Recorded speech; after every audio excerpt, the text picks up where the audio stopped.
My name is David Kim, and I'm a senior ranger at Olympic National Forest in Washington State. I've guided tourists through rainforests that haven't changed since the dinosaurs walked the earth, rescued hikers from blizzards that could kill in minutes, and faced down black bears that could tear a man in half. But none of that prepared me for what I encountered in the fog that night. It started 3 weeks ago with reports of missing hikers. Not unusual in itself, we get dozens of search and rescue calls every year. But these disappearances were different. The missing people were all experienced outdoorsmen, people who knew the forest as well as I did. And they were all vanishing from the same area, a section of old-growth forest around Mirror Lake. Mirror Lake sits in a depression about 6 miles from the nearest road, surrounded by Douglas firs that are older than European civilization in America. The lake itself is perfectly round, like a giant had punched a hole in the earth and filled it with water. The Cherokee who lived here before the white settlers called it the eye that watches, and they avoided it after dark. I should have listened to the Cherokee. The first missing person was Dr. Sarah Chin, a botanist from the University of Washington, who was studying the unique ecosystem around the lake. She'd been camping there for a week, documenting plant species that existed nowhere else on Earth. Her tent was found intact, all her gear still inside, but she was gone. No signs of struggle, no tracks leading away from the campsite. She'd simply vanished. The second was Marcus Rodriguez, a wilderness photographer who'd been shooting the lake at sunrise for a magazine article. His camera was found on the shore, still on its tripod, but the memory card was missing. Marcus was nowhere to be found. The third was a group of 3 hikers, college students who'd been backpacking through the area. Their camp was discovered the same way as Dr. Chin's, everything neat and orderly, but the people were gone. The only clue was a note one of them had left, written in shaky handwriting.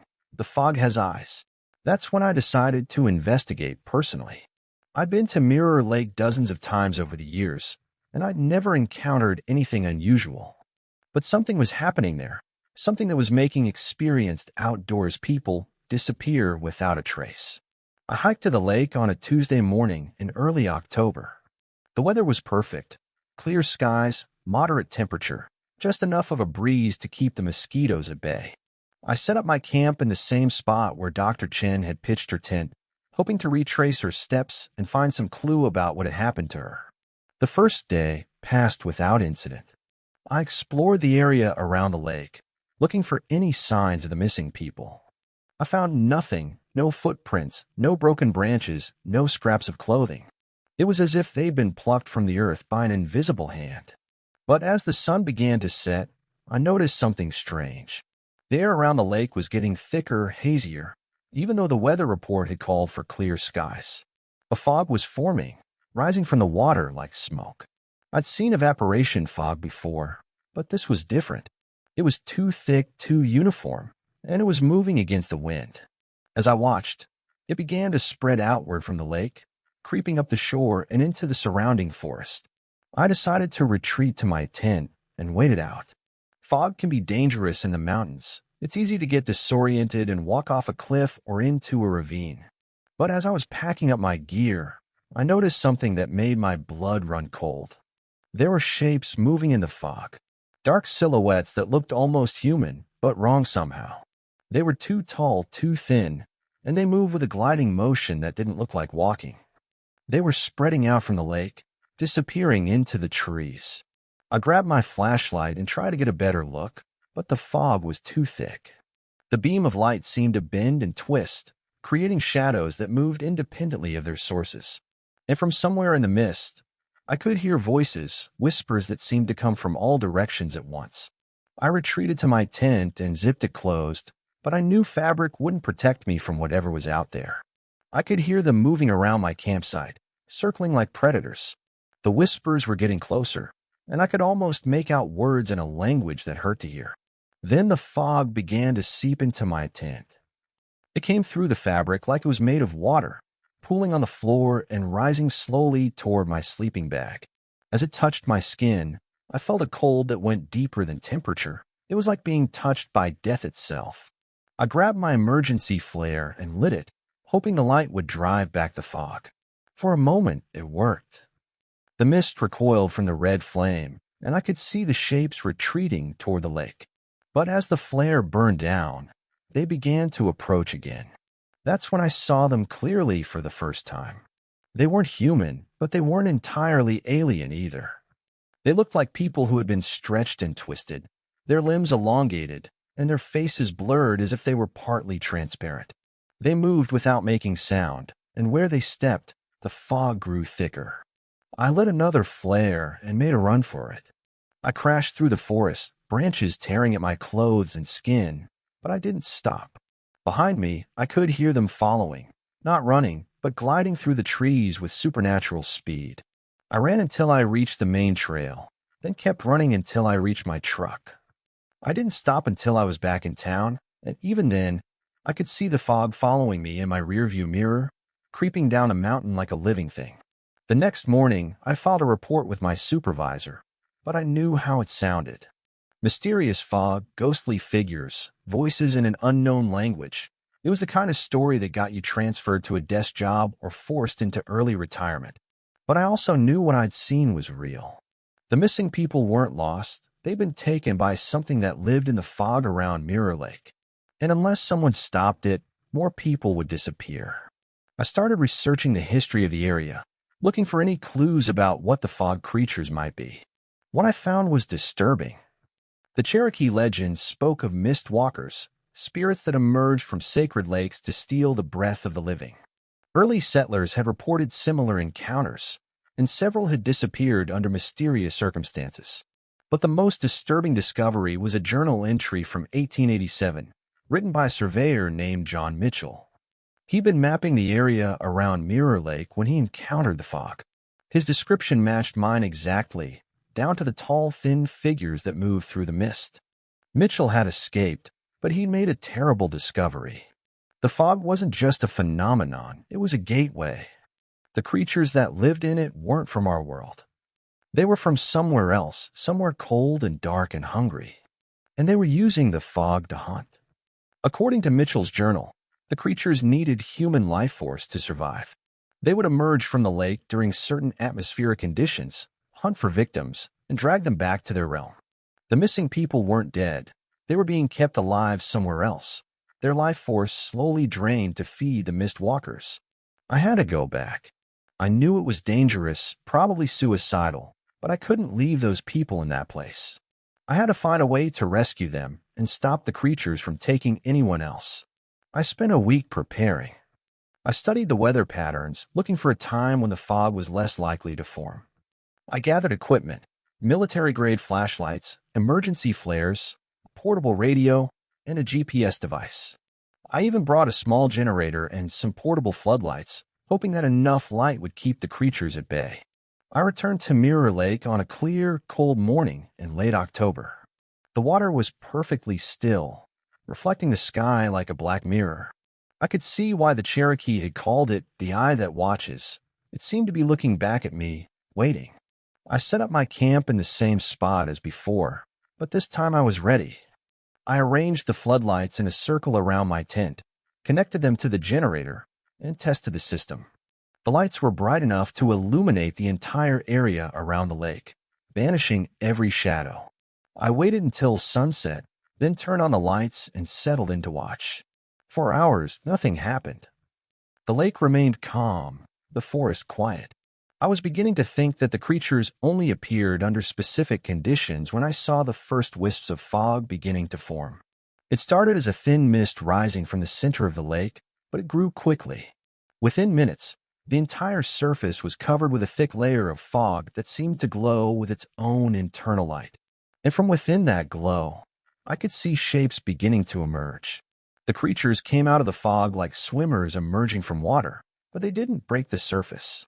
They simply rose from the mist, their elongated forms becoming more solid as they moved away from the lake. There were dozens of them, maybe hundreds, all moving with that same gliding motion. But they stopped at the edge of my light. The floodlights created a barrier they couldn't cross, and they stood just outside the illuminated area, watching me with eyes that looked like holes in reality. That's when I heard the voices. They weren't speaking in alien language I'd heard before.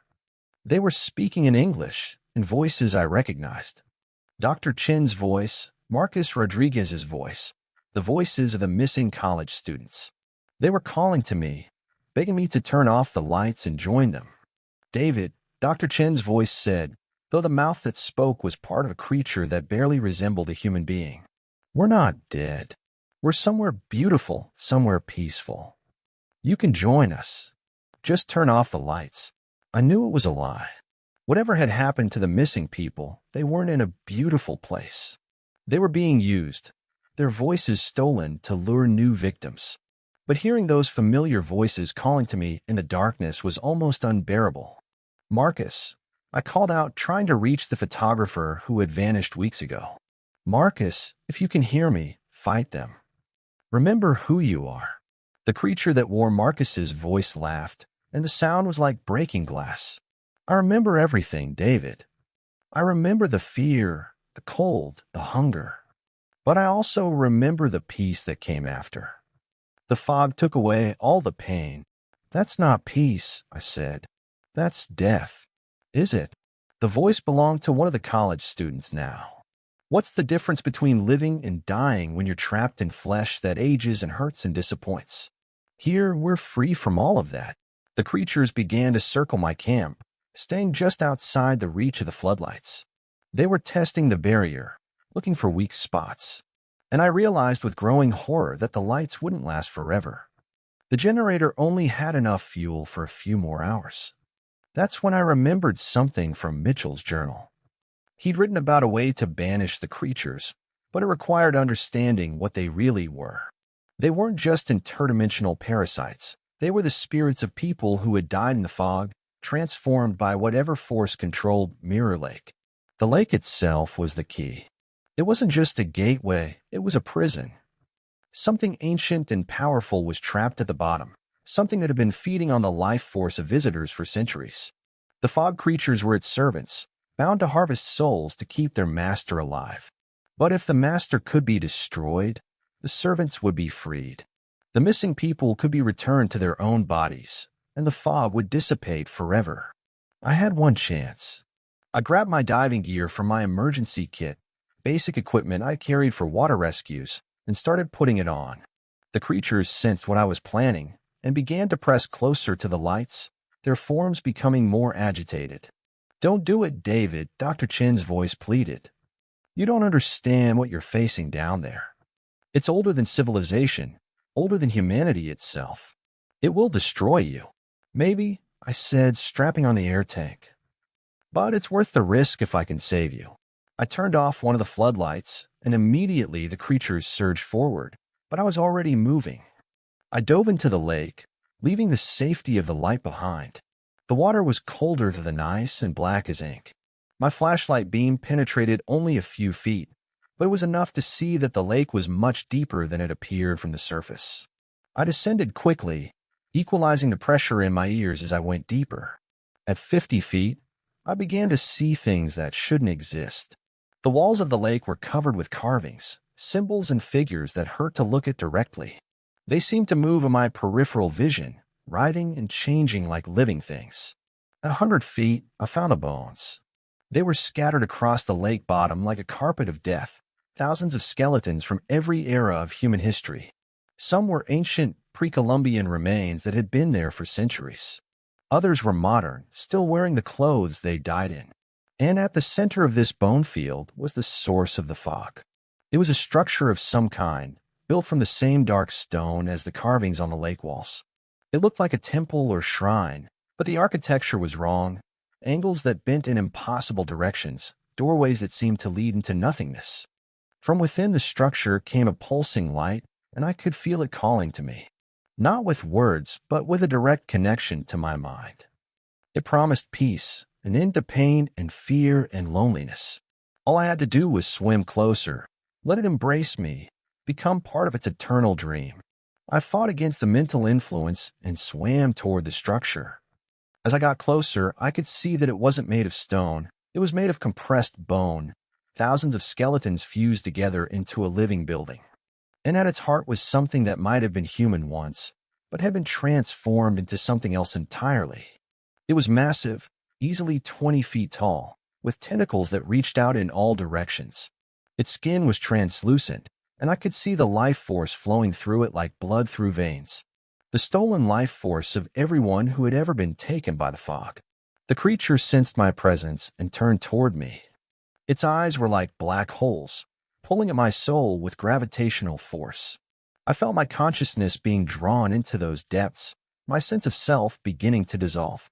But I still had my emergency flares, and I still had my purpose. I swam closer, fighting against the creature's mental influence, and began pulling the pins from every flare I carried. The flares ignited underwater, burning with an unnatural fire that seemed to cut through the darkness like a blade.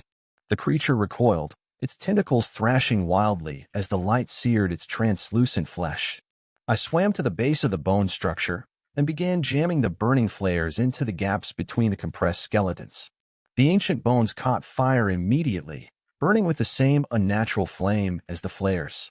The creature let out a scream that I felt rather than heard, a psychic shriek that nearly shattered my mind. The structure began to collapse, the fused bones crumbling as the fire spread through them. And from the collapsing temple, I could see streams of light escaping, the life force of everyone who had been trapped there. The lights rose through the water like reverse lightning, shooting toward the surface. As they passed me, I could see faces in the light, Dr. Chen, Marcus Rodriguez, the college students, and hundreds of others stretching back through history. The creature made one last attempt to stop me, its tentacles wrapping around my air tank and trying to drag me down with it. But it was weakening, its power broken by the destruction of its prison. I managed to break free and began swimming toward the surface as fast as I could. Behind me, the lake was collapsing in on itself. The water was being sucked down into the depths, creating a whirlpool that threatened to drag me back down. But I kept swimming, my lungs burning as I fought against the current. I broke the surface just as the whirlpool reached its peak. The lake was draining like a bathtub, revealing the true bottom for the first time in centuries. At the center of the exposed lake bed, I could see the remains of the bone temple crumbling into dust. The fog was dissipating, the creatures within it dissolving like smoke in sunlight. As they faded, I could see the shapes of people appearing, real people, solid and alive. The missing hikers were standing in the dry lake bed, looking confused but unharmed. Dr. Chen was among them, and she looked up at me with eyes that were once again fully human. "David," she called out. "What happened? How long have we been gone?" I helped them climb out of the empty lake basin, my mind struggling to process what I'd witnessed. The creature at the bottom of the lake was dead, its hold over the fog broken. The missing people were alive and free, with no memory of their time in the mist realm. But I remembered everything. The bone temple, the tentacled creature, the streams of stolen life force rising toward the surface. I knew I'd witnessed something that challenged everything I thought I knew about reality. As we hiked back toward civilization, Dr. Chun walked beside me. "I keep having these dreams," she said. "Dreams of a place made of mist and shadows, where time doesn't work the way it should. Do you think that means something?" I looked back at the empty crater where Mirror Lake had been. Already, I could see water beginning to seep back in from underground springs. Within a few years, the lake would be restored, looking exactly as it had before. But the thing that had lived at the bottom was gone forever. "I think it means you're free," I told her. "And that's all that matters." We reached the trailhead just as the sun was rising, painting the forest in shades of gold and green. The fog was completely gone, and the forest was alive with birdsong and the rustle of small animals in the underbrush. I filed my report that afternoon, but I kept the details vague. I wrote about a rescue operation, about finding the missing hikers in a state of confusion near the lake. I didn't mention the fog creatures or the bone temple or the tentacled thing that had been feeding on human souls for centuries. Some truths are too dangerous to share. Some victories are meant to be silent. But I still patrol that area of the forest, and I still visit the site where Mirror Lake used to be. The water is clear now, normal, reflecting nothing but sky and trees. The Cherokee were right. It had been an eye that watched. But now that eye was closed forever. And in the depths of the restored lake, at the bottom where no human I can see, the bones of the ancient temple lie scattered and broken. A reminder that some hungers can be satisfied, Some prisons can be opened, and some watchers can be watched in return. The mist walkers are gone, but their story lives on in the whispered warnings I give to hikers who want to camp near the lake. Some places are beautiful precisely because they're dangerous, and some dangers are worth facing if you're strong enough to survive them. I was strong enough. This time. I'm Jennifer Walsh, and I've been working as a communications specialist at Grand Canyon National Park for 6 years. My job is to coordinate search and rescue operations, maintain radio contact with ranger teams, and monitor emergency frequencies. I thought I'd heard every kind of distress call possible: lost hikers, equipment failures, medical emergencies, even the occasional UFO report from tourists who'd had too much to drink. But I'd never heard a distress call from myself. The transmission came through on a frequency that shouldn't have existed, 142.875 megahertz, which fell between our standard emergency channels. The voice was unmistakably mine, down to the slight Boston accent I'd never quite shaken after moving west. This is Ranger Walsh at South Rim Communications. Emergency code red. I repeat, emergency code red. Something's happening to the canyon. The echoes are wrong. They're not reflecting, they're remembering. If anyone receives this transmission, do not investigate the acoustic anomalies in Phantom Canyon. I repeat, do not. The transmission cut to static. I stared at the radio equipment, my hands trembling as I reached for the microphone. This is South Rim Communications. I need clarification on that last transmission. Please identify your location and status. Nothing but static. I checked the frequency again. 142.875 megahertz shouldn't have been broadcasting anything. It was an empty channel, a gap in the radio spectrum that we use for equipment testing. But somehow my own voice had come through on it, warning about something called acoustic anomalies in Phantom Canyon. Phantom Canyon was a remote section of the Grand Canyon, accessible only by a difficult hiking trail that most tourists avoided. It got its name from the strange acoustic properties that made sounds echo for much longer than they should in normal geology. The Hopi called it the place where voices live forever, and they avoided it even more religiously than the tourists. I should have filed a report and waited for the morning shift. I should have assumed it was some kind of equipment malfunction or atmospheric interference. Instead, I grabbed my field radio, my emergency pack, and my keys. Something was happening in Phantom Canyon, and if my own voice from the future was warning me about it, I needed to find out what. The drive to the Phantom Canyon trailhead took 40 minutes on winding park roads. My headlights cut through the darkness, illuminating the familiar landscape of the canyon rim. But tonight, something felt different. The silence seemed deeper, more oppressive. Even with the car windows up, I could feel the vast emptiness of the canyon pressing in around me. I parked at the trailhead and continued on foot. The trail down into Phantom Canyon was treacherous even in daylight, narrow switchbacks carved into the canyon wall, with a 1,000-foot drop on one side and sheer rock on the other. At night, with only a flashlight for guidance, it was borderline suicidal. But I kept going. The radio transmission had been time-stamped for 3 days from now, which meant I had at least some warning about whatever was going to happen. Maybe I could prevent it. Maybe I could change the future I'd heard in my own voice. The descent took 2 hours. The trail wound down through layers of geological time, each stratum representing millions of years of Earth history. But as I got deeper into the canyon, I began to notice something strange. The rock layers weren't just revealing the past, they were revealing sounds. At first, it was just a whisper, so faint I thought it might be wind through the rock formations. But as I continued down, the whispers became clearer. They were voices, human voices speaking in languages I didn't recognize. And they seemed to be coming from the rock itself. I reached the bottom of Phantom Canyon just after 2 a.m. It was a narrow gorge, maybe 50 feet wide, with walls that rose straight up for over 1,000 feet on either side. The acoustics here were legendary. A whisper could echo for 30 seconds, a shout could reverberate for over a minute. But tonight the echoes were wrong. I called out a simple test, hello. The word echoed back normally at first, bouncing off the canyon walls with expected delay. But then it kept going, changing as it returned. Hello became help, then here, then horror. The echoes were transforming, becoming different words entirely. I tried again, this time calling out, testing, 1, 2, 3. The echo that came back was in my own voice, but it wasn't what I'd said. Jennifer, get out of here. They're coming. The canyon is awake. My blood ran cold. The echo was speaking directly to me, using my name, warning me about something. But echoes don't work that way. They're just sound waves bouncing off solid surfaces. They don't think, they don't remember, and they definitely don't give warnings. I keyed my radio to call for backup, but instead of static, I heard something that made me drop the device. It was the sound of my own voice, but not the transmission from earlier. This was different. It was me speaking in a tone of absolute terror.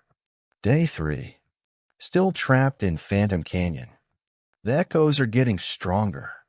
They're not just repeating sounds anymore. They're creating new ones. I can hear conversations that happened here decades ago, maybe centuries ago. And they can hear me too. They know I'm here. I picked up the radio with shaking hands. This is Jennifer Walsh. Can anyone hear me? I need immediate assistance at Phantom Canyon. But the voice that answered wasn't dispatch. It was my own voice again, speaking with resigned exhaustion. Day 7. The batteries in my radio are almost dead. I've been trying to climb out, but the canyon walls keep changing. The path I took down isn't there anymore. The echoes are reshaping the rock, creating new passages, closing off old ones. This place is alive, and it's hungry. I looked around at the canyon walls, my flashlight beam dancing across the stone surfaces. They looked normal, solid, unchanging. But as I watched, I thought I could see subtle movements, ripples in the rock like water, walls that seemed to breathe. Day 12, my radio voice continued. I understand now. The canyon isn't just echoing sounds, it's collecting them. Every word ever spoken here is trapped in the rock, building up like sediment. And when enough voices accumulate, they become something else. Something conscious. I tried to interrupt, to break the transmission, but my radio wouldn't respond to my commands. It was locked onto this frequency, playing out a conversation with my future self. Day 18. I found the source. Deep in the canyon, there's a chamber where all the voices converge. It's like a brain made of sound waves, thoughts created from thousands of years of accumulated echoes. It's been trying to communicate with me, but it doesn't understand human language. It only understands suffering. I started moving deeper into the canyon, following a narrow passage that I hadn't noticed on my way down. The walls here were different, smoother, almost organic in their curves. And the whispers were getting louder, resolving into actual words. Help us, they said. Trapped here. Can't leave. So many voices, so much pain. I realized with growing horror that the voices weren't just echoes. They were the trapped souls of everyone who had ever died in the canyon, hikers who had fallen, explorers who had gotten lost, Native Americans who had been buried here centuries ago. Their final words had been captured by the canyon's unique acoustics and preserved forever in the rock. Day 25, my radio continued. It's learning. The echo consciousness is using our trapped voices to understand human language. It's been trying to tell me something, but I don't think I want to hear it. I reached a widening in the passage, a natural amphitheater carved into the canyon wall. The acoustics here were incredible. I could hear my own breathing amplified and returned from a dozen different directions. But I could also hear something else. Conversation. Multiple voices, all speaking at once, creating a cacophony of sound that resolved into recognizable words. They were discussing me, analyzing my presence, debating what to do with me. She's here earlier than expected. The timeline is changing. We need her voice. We need her knowledge. The consciousness is growing. Soon it will be strong enough to leave the canyon. I tried to back away, but the passage behind me was gone. The smooth rock wall showed no sign that an opening had ever existed. I was trapped in the amphitheater with the voices. Day 32, my radio said, and now the voice sounded different, hollow, emotionless. I understand the truth now. The canyon consciousness isn't trying to communicate with us. It's trying to become us. It's collecting human voices, human thoughts, human memories. When it has enough, it will have enough consciousness to exist outside the canyon. The voices in the amphitheater were getting louder, more organized. They were forming words, sentences, complete thoughts. And they were all speaking in my voice. Jennifer Walsh, communications specialist, 6 years at Grand Canyon National Park. Born in Boston, moved west for college, never married, lives alone. Afraid of heights but works at the canyon anyway. Has nightmares about falling into vast spaces. They knew everything about me. And they were using that knowledge to perfect their imitation of my voice. Day 38, the radio continued. I try to climb out again today, but the canyon walls are too smooth now. The consciousness has been reshaping the rock, making escape impossible. I think it's preparing for something. I think it's almost ready. I looked up at the canyon walls rising around me.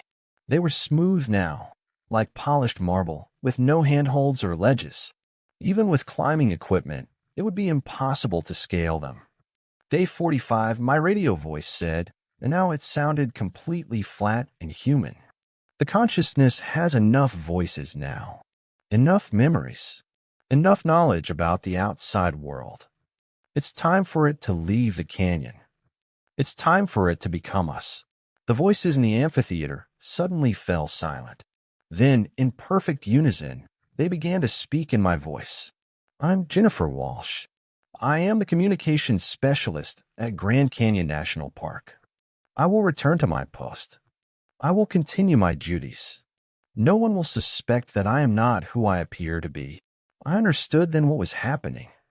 The canyon consciousness wasn't just collecting voices, it was preparing to impersonate the people who had died here.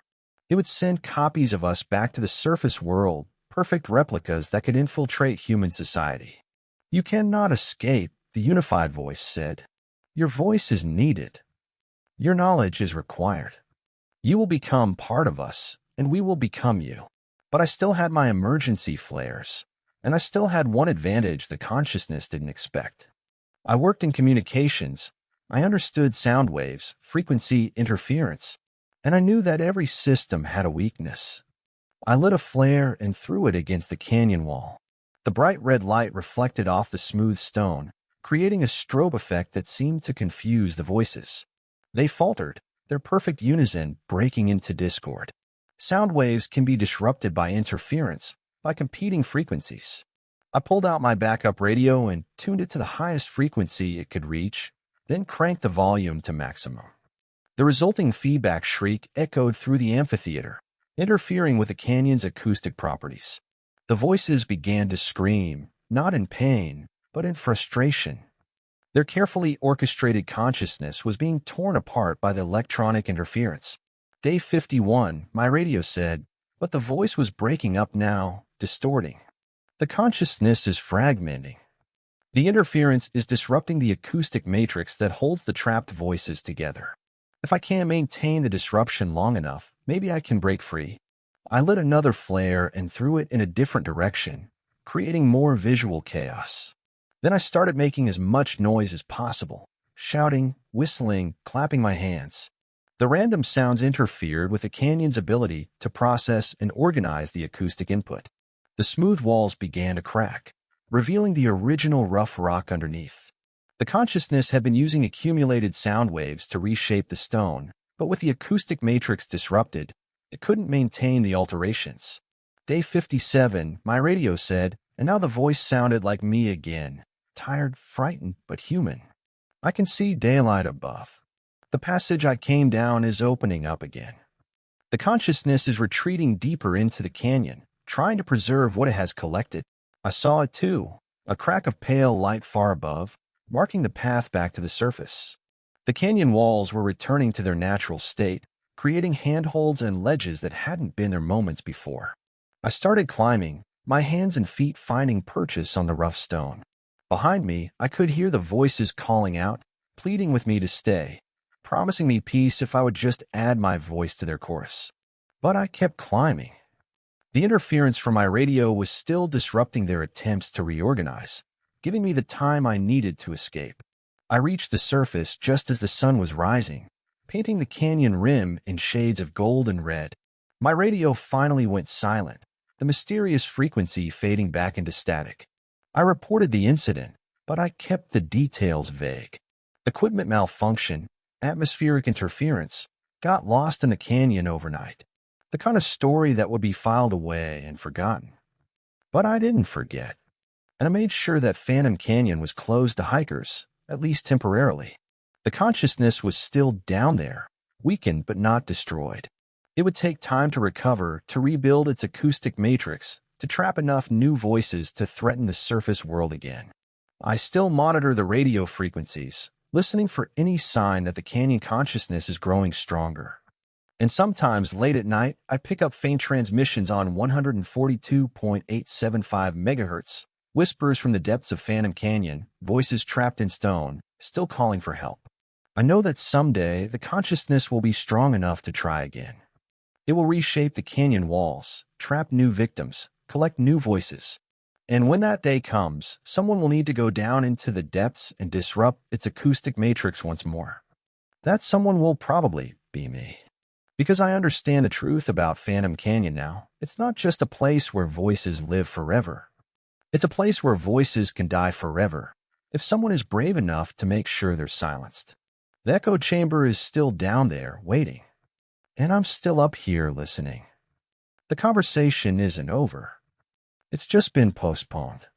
My name is Sarah Chin, and I've been a park ranger at Blackwood National Forest for 7 years. 7 years of believing I'd seen everything these ancient woods could throw at me. Lost hikers, aggressive wildlife, the occasional drug operation. I thought I knew every trail, every hollow, every shadow that danced between the towering pines. I was wrong. The whistling started 3 weeks ago. It began as reports from campers, families cutting their trips short, hikers abandoning well-planned routes, all describing the same phenomenon, a haunting whistle that seemed to come from everywhere and nowhere at once. At first, we attributed it to wind patterns through the mountain passes, or maybe some new species of bird that had migrated into the area. Standard explanations for unusual sounds in a forest ecosystem. But the reports kept coming, and they all shared disturbing details. The whistle always lasted exactly 13 minutes. It was melodic but wrong, like a lullaby played in a minor key that made your skin crawl. And everyone who heard it described an overwhelming urge to follow the sound deeper into the woods, no matter how experienced they were with wilderness safety. Chief Ranger Martinez assigned me to investigate after the Hendersons went missing. A family of 4 experienced campers vanished from Site 23 without a trace. Their tent was still zipped shut, sleeping bags undisturbed, but they were gone. The only clue was their 12-year-old daughter's journal, found buried under a pile of leaves 50 yards from their campsite. The last entry, written in shaky handwriting, simply read, "The music is so beautiful. We have to follow it." I found the journal on a Tuesday. By Thursday evening, I was stationed alone at Campsite 23, determined to experience whatever the Hendersons had encountered. The forest felt different that night. I'd worked these woods for years, comfortable with the natural sounds, the hoot of great horned owls, the rustle of deer through underbrush, the distant howl of coyotes. But as darkness settled over the campsite, an unnatural silence descended. Even the insects went quiet. I sat by my small campfire, radio within reach, checking my watch every few minutes. 9:47 p.m. Nothing. 10:15 p.m. Still nothing. I was beginning to think this would be another dead-end investigation when I heard it. 10:23 p.m. exactly. The whistle started low, barely audible above the crackle of my fire. At first, I thought it might be wind through the branches, but as it grew stronger, I realized this was no natural sound. It was a melody complex and beautiful, unlike anything I'd ever heard. Each note seemed to resonate not just in my ears, but in my bones, my chest, my very soul. I grabbed my radio. "Base, this is Ranger Chin. I'm hearing the whistle at Campsite 23. Beginning documentation." Static answered me. I checked the radio, full battery, antenna extended properly. I tried again. Nothing but static. The melody grew more complex, weaving through the trees like a living thing. I pulled out my phone to record it, but the screen remained black no matter how many times I pressed the power button. My digital camera was equally unresponsive. Whatever was creating this sound seemed to interfere with electronics. That's when I felt the pull. It started as simple curiosity. Where was the sound coming from? But as the minutes passed, curiosity became desire, then need, then overwhelming compulsion. I had to find the source.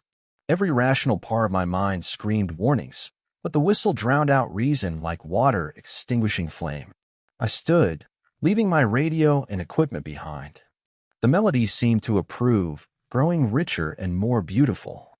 I walked toward the tree lean, guided by the sound that seemed to come from everywhere at once. The forest welcomed me with open arms, branches parting like curtains to reveal a path I'd never seen before despite surveying this area dozens of times. The path was wrong. The trees were too tall, their branches forming a canopy so thick no starlight penetrated. But the melody made it beautiful, transforming the oppressive darkness into something magical. Phosphorescent fungi I'd never seen before lined the trail, providing just enough light to follow the winding route deeper into the woods. I walked for what felt like hours, though time seemed fluid in this place. The whistle guided me through ravines that shouldn't exist, past streams that flowed uphill, around massive boulders arranged in patterns too deliberate to be natural. Part of me knew I was lost, hopelessly turned around in familiar territory that had become alien, but the larger part didn't care. The music was everything. Then I saw the clearing. It was perfectly circular, perhaps 50 feet across, surrounded by trees so ancient they predated human settlement in the region. In the center stood a structure that defied description, part building, part plant, part geological formation. It pulsed with the same rhythm as the whistle, walls breathing like living tissue, windows that opened and closed like sleepy eyes. And there were people. The Hendersons stood in a neat line facing the structure, along with dozens of others I didn't recognize. Men, women, children of all ages, all perfectly still, all staring at the impossible building with expressions of rapturous joy. They were pale, too pale, and their clothes hung on them like they'd lost significant weight. But their faces showed such perfect contentment that I envied them. The whistle reached a crescendo, and I understood. This was where it ended. This was where I belonged. I took my place at the end of the line, feeling a peace I'd never experienced. The building's door, or what might have been a door, began to iris open, revealing a soft, golden light that promised answers to every question I'd ever had. But then my watch alarm went off. The sound was harsh and electronic, completely at odds with the ethereal melody surrounding us. I'd set it before beginning my investigation, a backup in case I lost track of time. The jarring beeping cut through the whistle's hold on my mind like a blade. 13 minutes. The melody had been playing for exactly 13 minutes. Suddenly, I could think clearly. The beautiful clearing looked different, the ground littered with bones, some human, some animal, all bleached white by time and weather. The magnificent structure was revealed as something twisted and organic, like a massive tumor growing from the earth. And the people in line weren't peaceful. They were emaciated, their clothes rotting, their skin gray and desiccated. The Hendersons at the front of the line looked like they'd been mummified while still standing. The whistle stopped abruptly, and the spell broke completely. The lined-up victims didn't move, didn't speak, but their eyes followed me as I stumbled backward. They were still alive, somehow still conscious, trapped in whatever hold this place had on them. I ran. The phosphorescent trail was gone, leaving me in absolute darkness.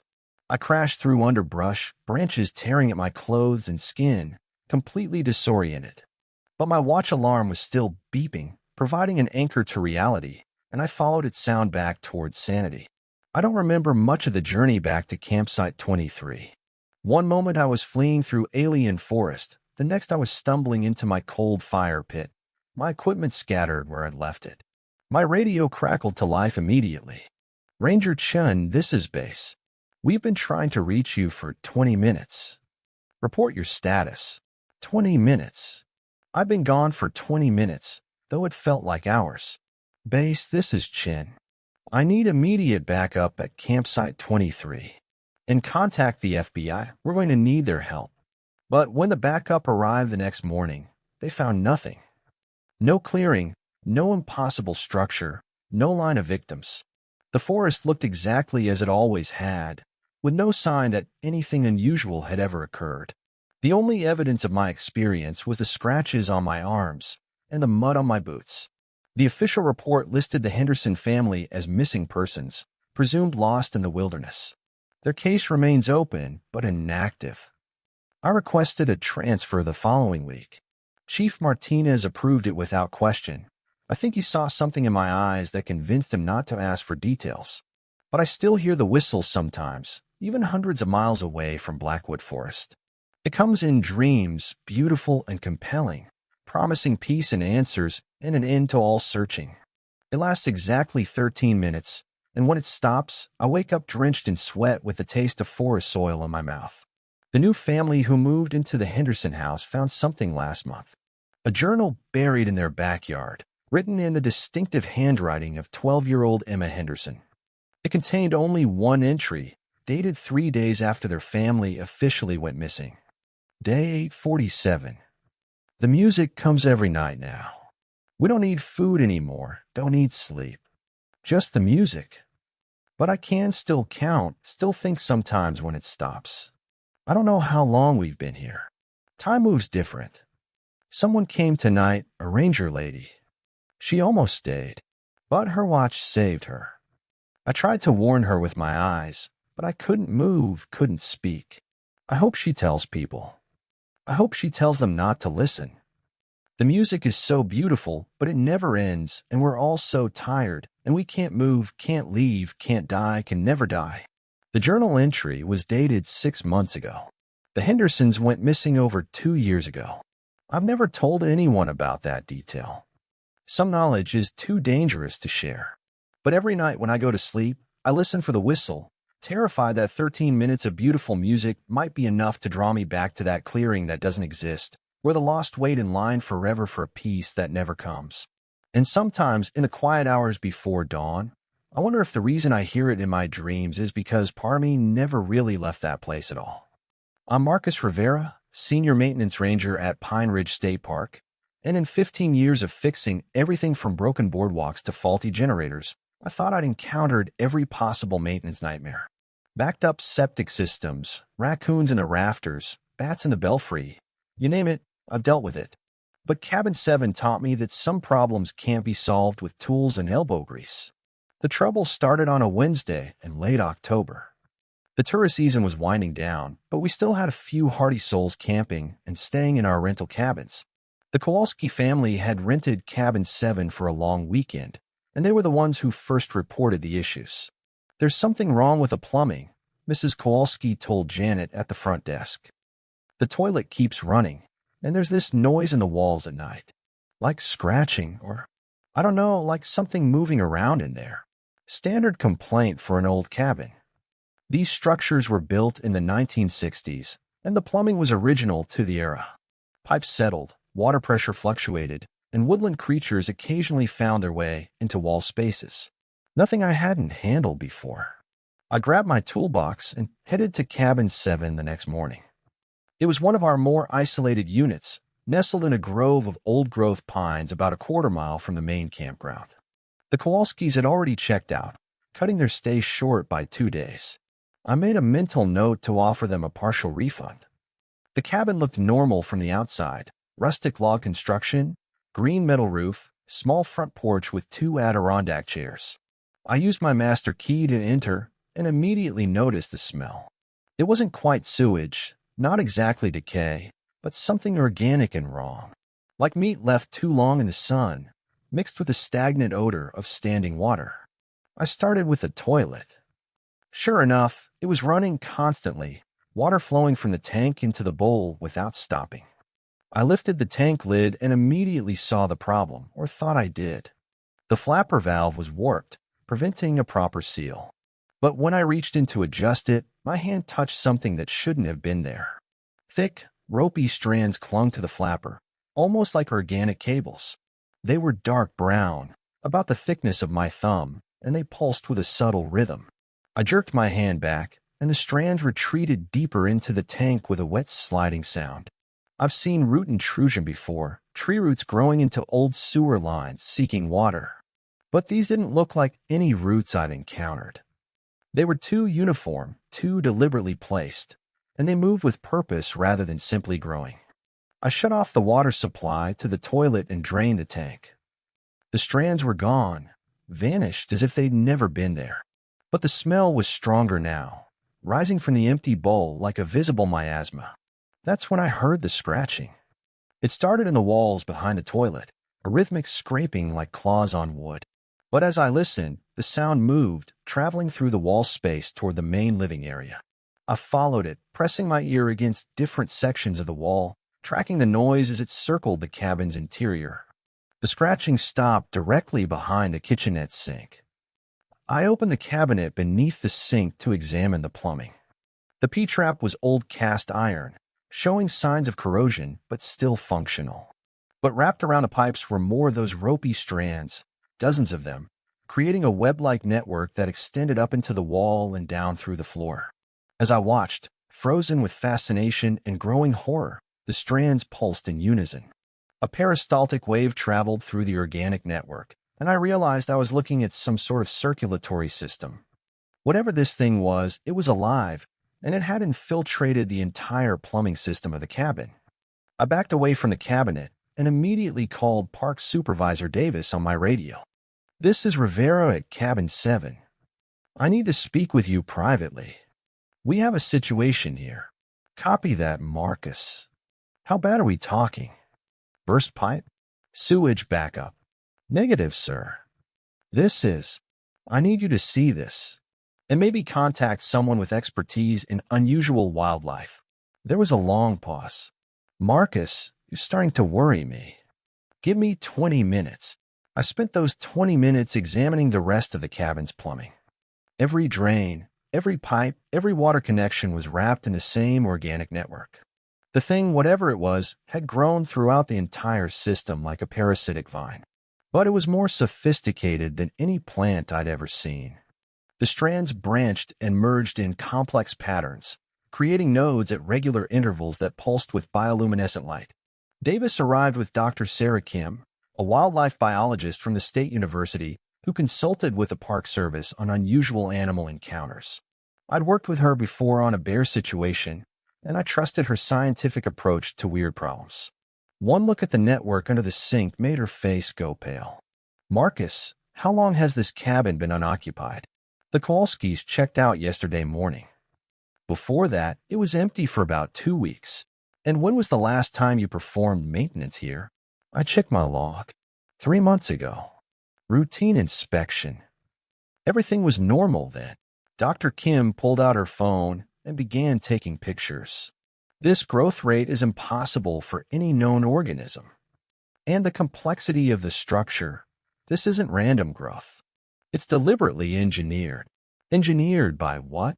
Davis asked. Before Dr. Kim could answer, the lights went out. Emergency lighting kicked in a few seconds later, bathing the cabin in dim red light. But in that brief moment of absolute darkness, I heard something that made my blood freeze. A sound from the plumbing system, not mechanical clanking or water flowing, but something almost like breathing. Deep, rhythmic inhalations and exhalations coming from the pipes themselves. "We need to leave," Dr. Kim said quietly. "Right now." But as we turned toward the door, we found it wouldn't open. The handle turned freely, but the door was held shut by something much stronger than any lock. Through the window, I could see more of the organic strands wrapped around the exterior of the cabin, growing from the foundation up to the roof line. We were trapped inside with whatever this thing was. The breathing from the pipes grew louder, more labored, as if our presence was exciting the organism. The bioluminescent nodes pulsed faster, creating a strobing effect in the red emergency lighting. And then we heard something that destroyed any hope this might be some unknown but harmless species. It spoke. The voice came from the drain in the kitchenette sink, distorted by the pipe acoustics but unmistakably human. A woman's voice, weak and desperate. "Help me, please." Davis grabbed his radio. "Base, this is Supervisor Davis at Cabin 7. We need immediate backup and contact the hazmat team." We have an unknown biological hazard. Static answered him. The radio was dead. The voice from the drain grew stronger. It hurts. Can't move. Been here so long. Dr. Kim approached the sink cautiously. Hello? Can you hear me? What's your name? Jennifer. Jennifer Kowalski. It took all of us. The name hit me like a physical blow. Jennifer Kowalski, the teenage daughter of the family who'd stayed here. But they'd all checked out safely. I'd seen them load their car and drive away. Jennifer, this is Dr. Kim. Where are you? How did you get in the pipes? Not, in pipes. And pipes. It changes you, makes you part of it. David's in the toilet. Mom and Dad are in a hot water heater. We can feel each other, but can't move, can't leave, can't. Her voice dissolved into sobbing that echoed through every drain in the cabin. I looked at Davis and Dr. Kim, seeing my own horror reflected in their faces. The Kowalskis hadn't left safely. Whatever this organism was, it had somehow absorbed them, integrated them into its biological structure while keeping them conscious. They were alive but transformed, distributed throughout the plumbing system like components in some nightmarish organic machine. The breathing from the pipes grew more agitated, and I realized the thing was becoming aware of our conversation with its victims. The bioluminescent pulses quickened, and the organic strands visible under the sink began to writhe with increased activity. It knows, Jennifer's voice whispered from multiple drains simultaneously. It knows you understand. It wants you to. It's been so hungry, and there's not enough plumbing in just one cabin. It needs to grow, needs to spread to other buildings, needs more people to become part of the system. As if responding to her words, I heard the sound of wood splintering. The organic strands were breaking through the walls, extending beyond the confines of the plumbing system. They moved with deliberate purpose, reaching toward us like grasping fingers. Davis pulled out his service weapon, though I couldn't imagine what good it would do against something like this. Dr. Kim was frantically examining the window, looking for another way out. The window's sealed, she said. The strands have grown over it from the outside. The network of organic cables had filled most of the cabin's interior now, creating a web that pulsed with alien life. We backed into the center of the living area, the only space still relatively clear, but the strands were closing in from all directions. That's when I remembered the circuit breaker panel. Every cabin had a main electrical shutoff in case of emergencies. If this thing was somehow biological, maybe cutting the power would slow it down, give us time to think. I pushed through the reaching strands, ignoring the way they tried to coil around my legs, and yanked open the electrical panel. But instead of circuit breakers, I found a pulsing mass of tissue that looked almost like a giant heart. Thick vessels connected it to the organic network throughout the cabin, and it beat with the same rhythm I'd been hearing from the pipes. This wasn't just a creature that had invaded the plumbing. It had replaced the cabin's entire infrastructure, electrical, plumbing, probably structural as well. The building itself had become part of the organism. The propane, Dr. Kim shouted. The cabin has a propane tank for the stove. She was right. If we could cause an explosion, maybe we could destroy this thing. But the propane shutoff valve was outside, and the strand had completely covered the exterior walls. The organic network was almost upon us now, strands reaching out like tentacles. One brushed against my arm, and I felt a shocking moment of connection. Suddenly, I could sense the consciousness of the thing, alien and vast and hungry. It had been waiting in the groundwater for decades, maybe centuries, until the cabin's plumbing gave it access to what it truly craved, sentient minds to absorb and preserve.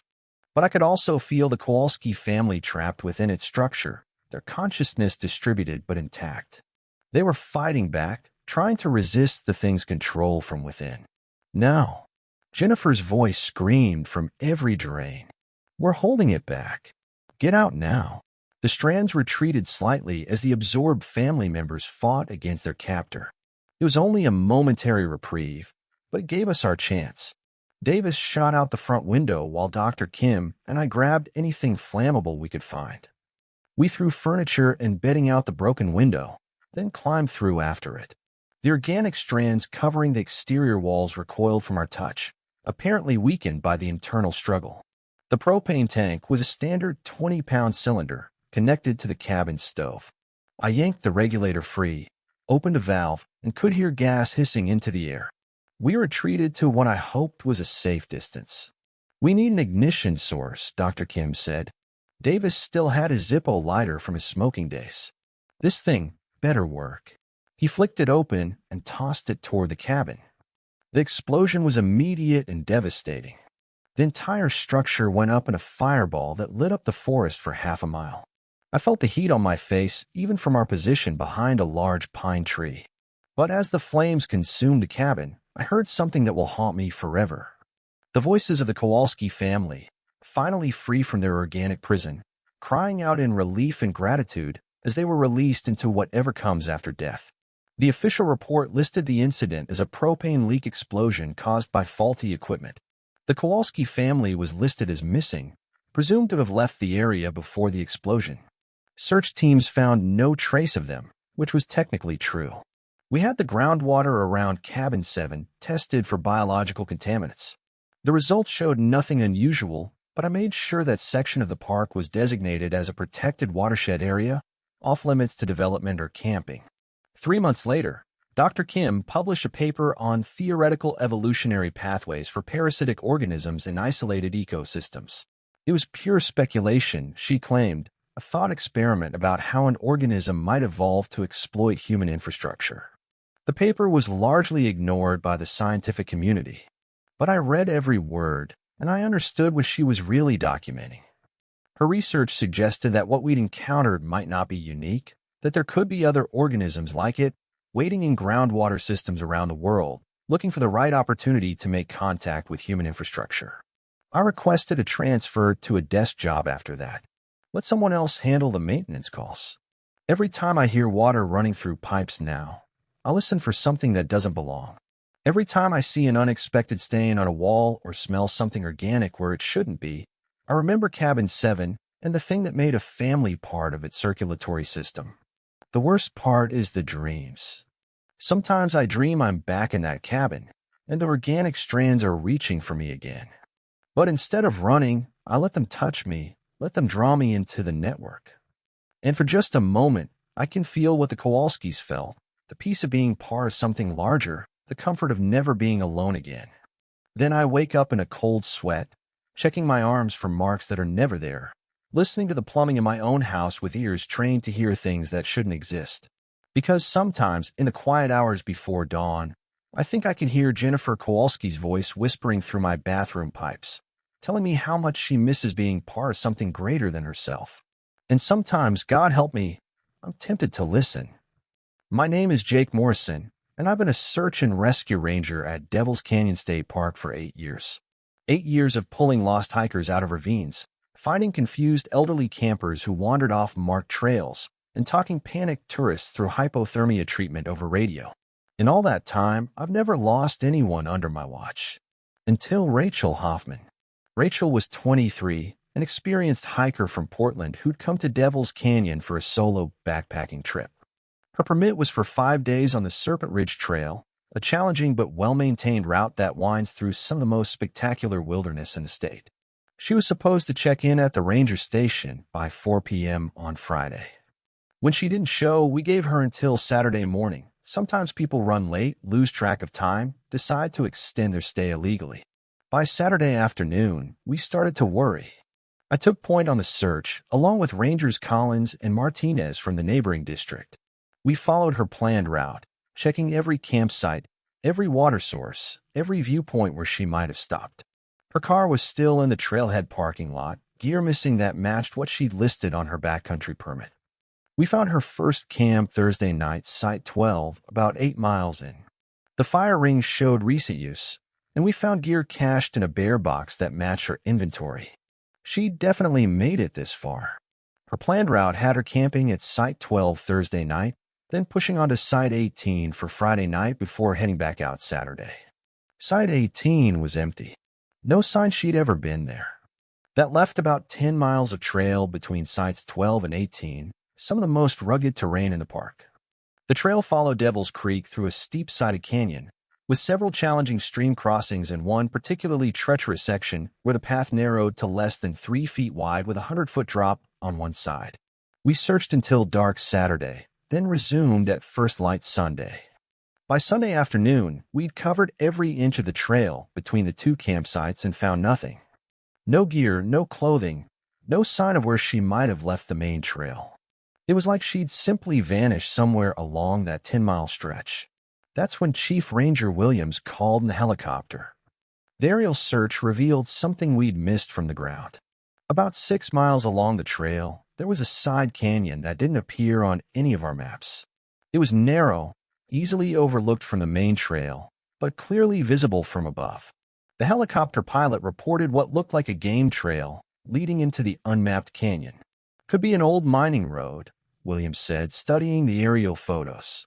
This whole area was prospected in the 1890s. Might not be on modern maps if it was unofficial. I volunteered for the ground search of the side canyon. Protocol said to wait for a full team, but Rachel had been missing for 3 days. If she was injured down there, every hour counted. Take Collins with you, Williams ordered. But Collins had twisted his ankle on a loose rock that morning, and Martinez was needed for a separate search in the northern section of the park. We were stretched thin, and I didn't want to wait another day to assemble a full team. I'll be careful, I promised. Radio check every 30 minutes. If I'm not back by midnight, send in the cavalry. Williams didn't like it, but he knew I was right about the time factor. He authorized a solo reconnaissance with strict instructions to observe and report, not attempt any rescue on my own. I started down the unmarked trail at 6 p.m., giving myself 6 hours of daylight and darkness to explore the side canyon and return. The trail was definitely old, probably dating to the mining era Williams had mentioned. It had been maintained by wildlife traffic, but I could see evidence of ancient human use. Cut stumps, metal stakes, even what looked like remains of an old wooden bridge across a seasonal creek. The canyon was beautiful in a harsh, unforgiving way. Red sandstone walls rose on both sides, carved by millennia of water erosion into fantastic shapes. The trail followed the canyon bottom, winding between house-sized boulders and occasional pools of standing water left from recent rains. I'd been hiking for about an hour when I found the first piece of gear. It was a water bottle, half buried in gravel, near one of the pools. The label matched the brand Rachel had listed on her gear inventory. My heart rate spiked. This was the first concrete evidence we'd found of her presence. I marked the location with my GPS and continued deeper into the canyon. The walls were getting higher, the passage narrower. Soon I was walking through sections where the walls were so close I could touch both sides with outstretched arms. The strip of sky visible overhead was reduced to a thin ribbon, and the temperature dropped noticeably in the permanent shadow.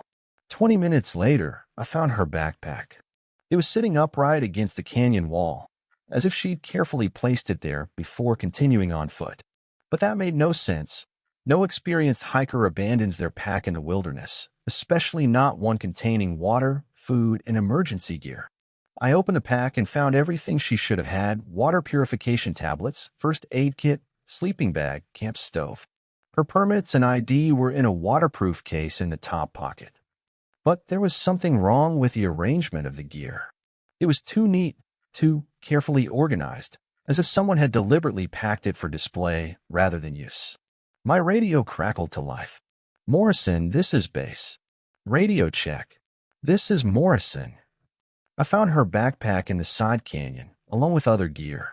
No sign of Rachel herself yet. Continuing search. Copy that. Be advised, Weather Service is calling for possible thunderstorms after 9 p.m. You need to be out of that canyon before then. Flash flood potential. I've been so focused on the search, I hadn't considered the weather implications of being in a narrow canyon. But I was close to something. I could feel it. Understood, base. I'll wrap up within the hour. The canyon continued to narrow ahead of me, but I could see it opened up again further on. I pushed forward, now moving as quickly as safety allowed. The trail became harder to follow as it wound between increasingly large boulders, some of them wedged between the canyon walls like giant corks. That's when I heard the voice. Help me. It was distant, echoing off the canyon walls from somewhere ahead. A woman's voice, weak but clearly audible. My heart pounded with relief and adrenaline. I found her. Rachel. Rachel, can you hear me? This is Jake Morrison, park ranger. I'm coming to get you.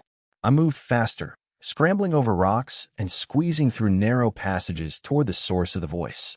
The canyon opened into a circular chamber about 50 feet across, surrounded by sheer walls that rose at least 200 feet. It was like being at the bottom of a natural well. But Rachel wasn't there. I stood in the center of the chamber, turning in circles, scanning every shadow and crevice.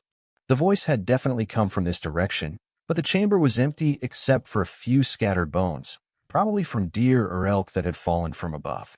Hello, I called out. Rachel, where are you? That's when I heard it again. But this time, the voice wasn't calling for help. This time, it was calling my name. Jake? Jake Morrison. The voice was coming from above, somewhere high up on the canyon walls.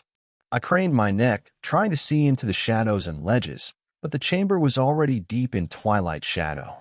Rachel, is that you? Are you up there? How did you get up there? Come up, Jake, follow my voice, come up. There was something wrong with the way she was speaking. The words were right, but the rhythm was off, like someone reading from a script without understanding the meaning. And now that I was listening more carefully, there was an odd echo to the voice, as if it was being produced artificially. I pulled out my flashlight and aimed it upward, following the sound. About 30 feet up the wall, I could see a ledge wide enough for a person to stand on.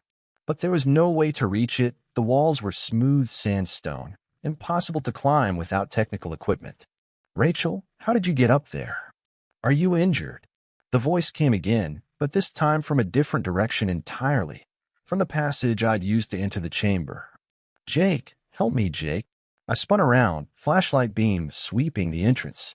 Nothing there. But the voice continued, now seeming to come from multiple directions at once.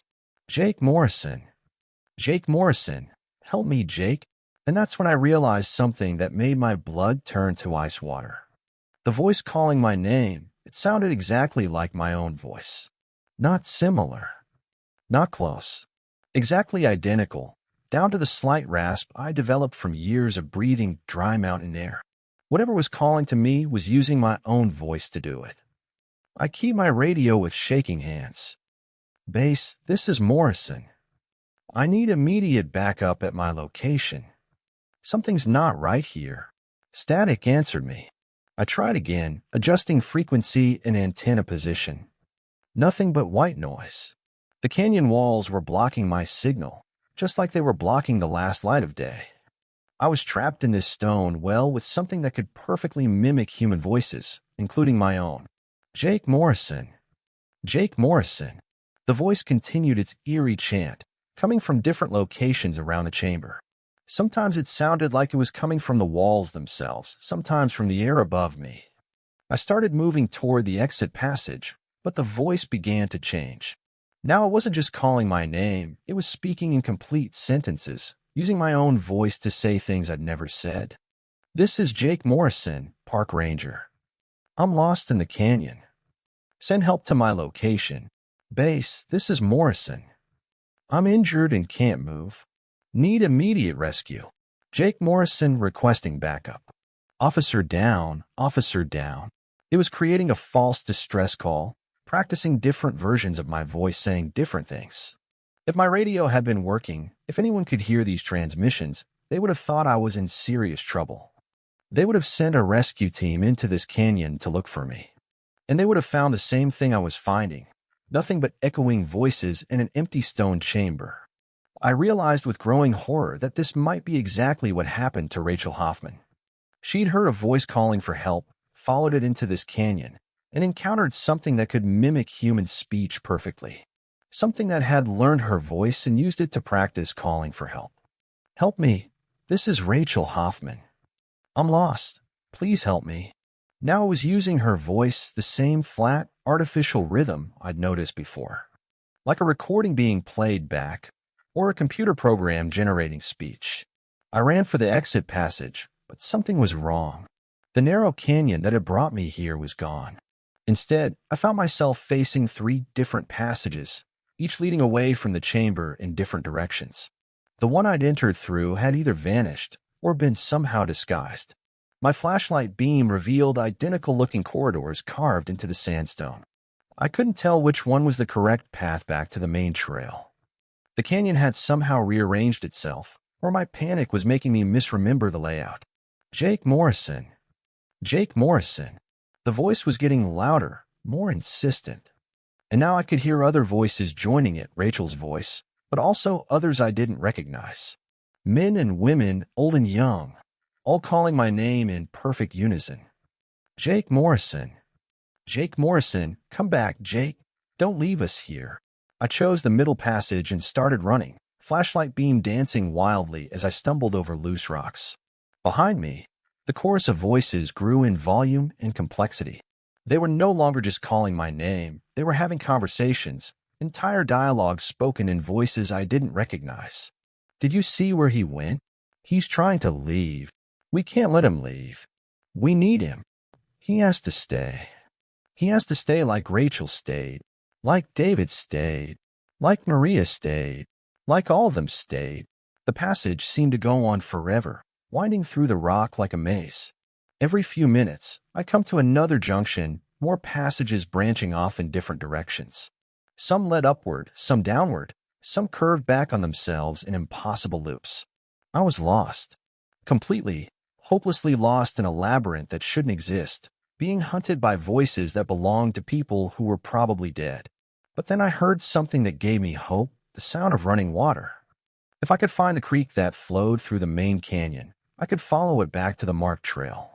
I followed the sound through a series of increasingly narrow passages, sometimes having to squeeze through gaps barely wide enough for my shoulders.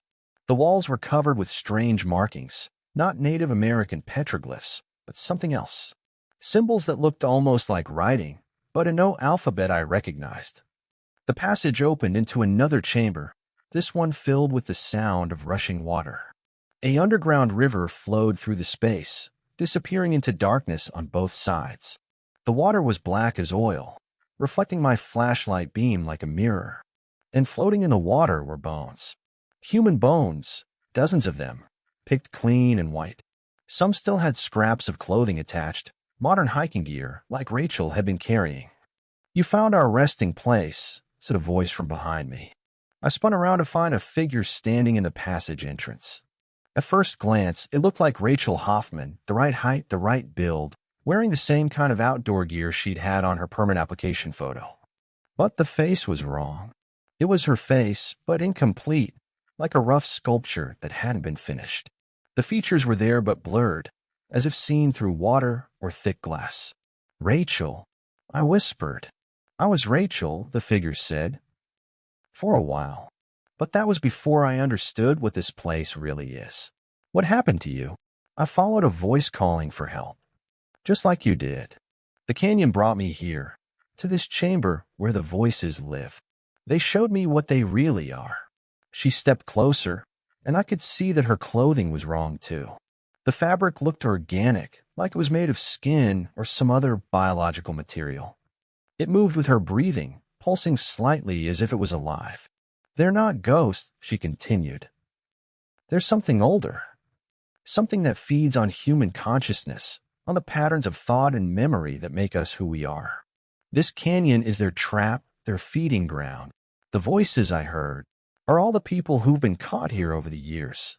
Hikers, prospectors, Native Americans who stumbled into this place centuries ago. The creatures consume our minds but preserve our voices, our memories. We become part of their collection.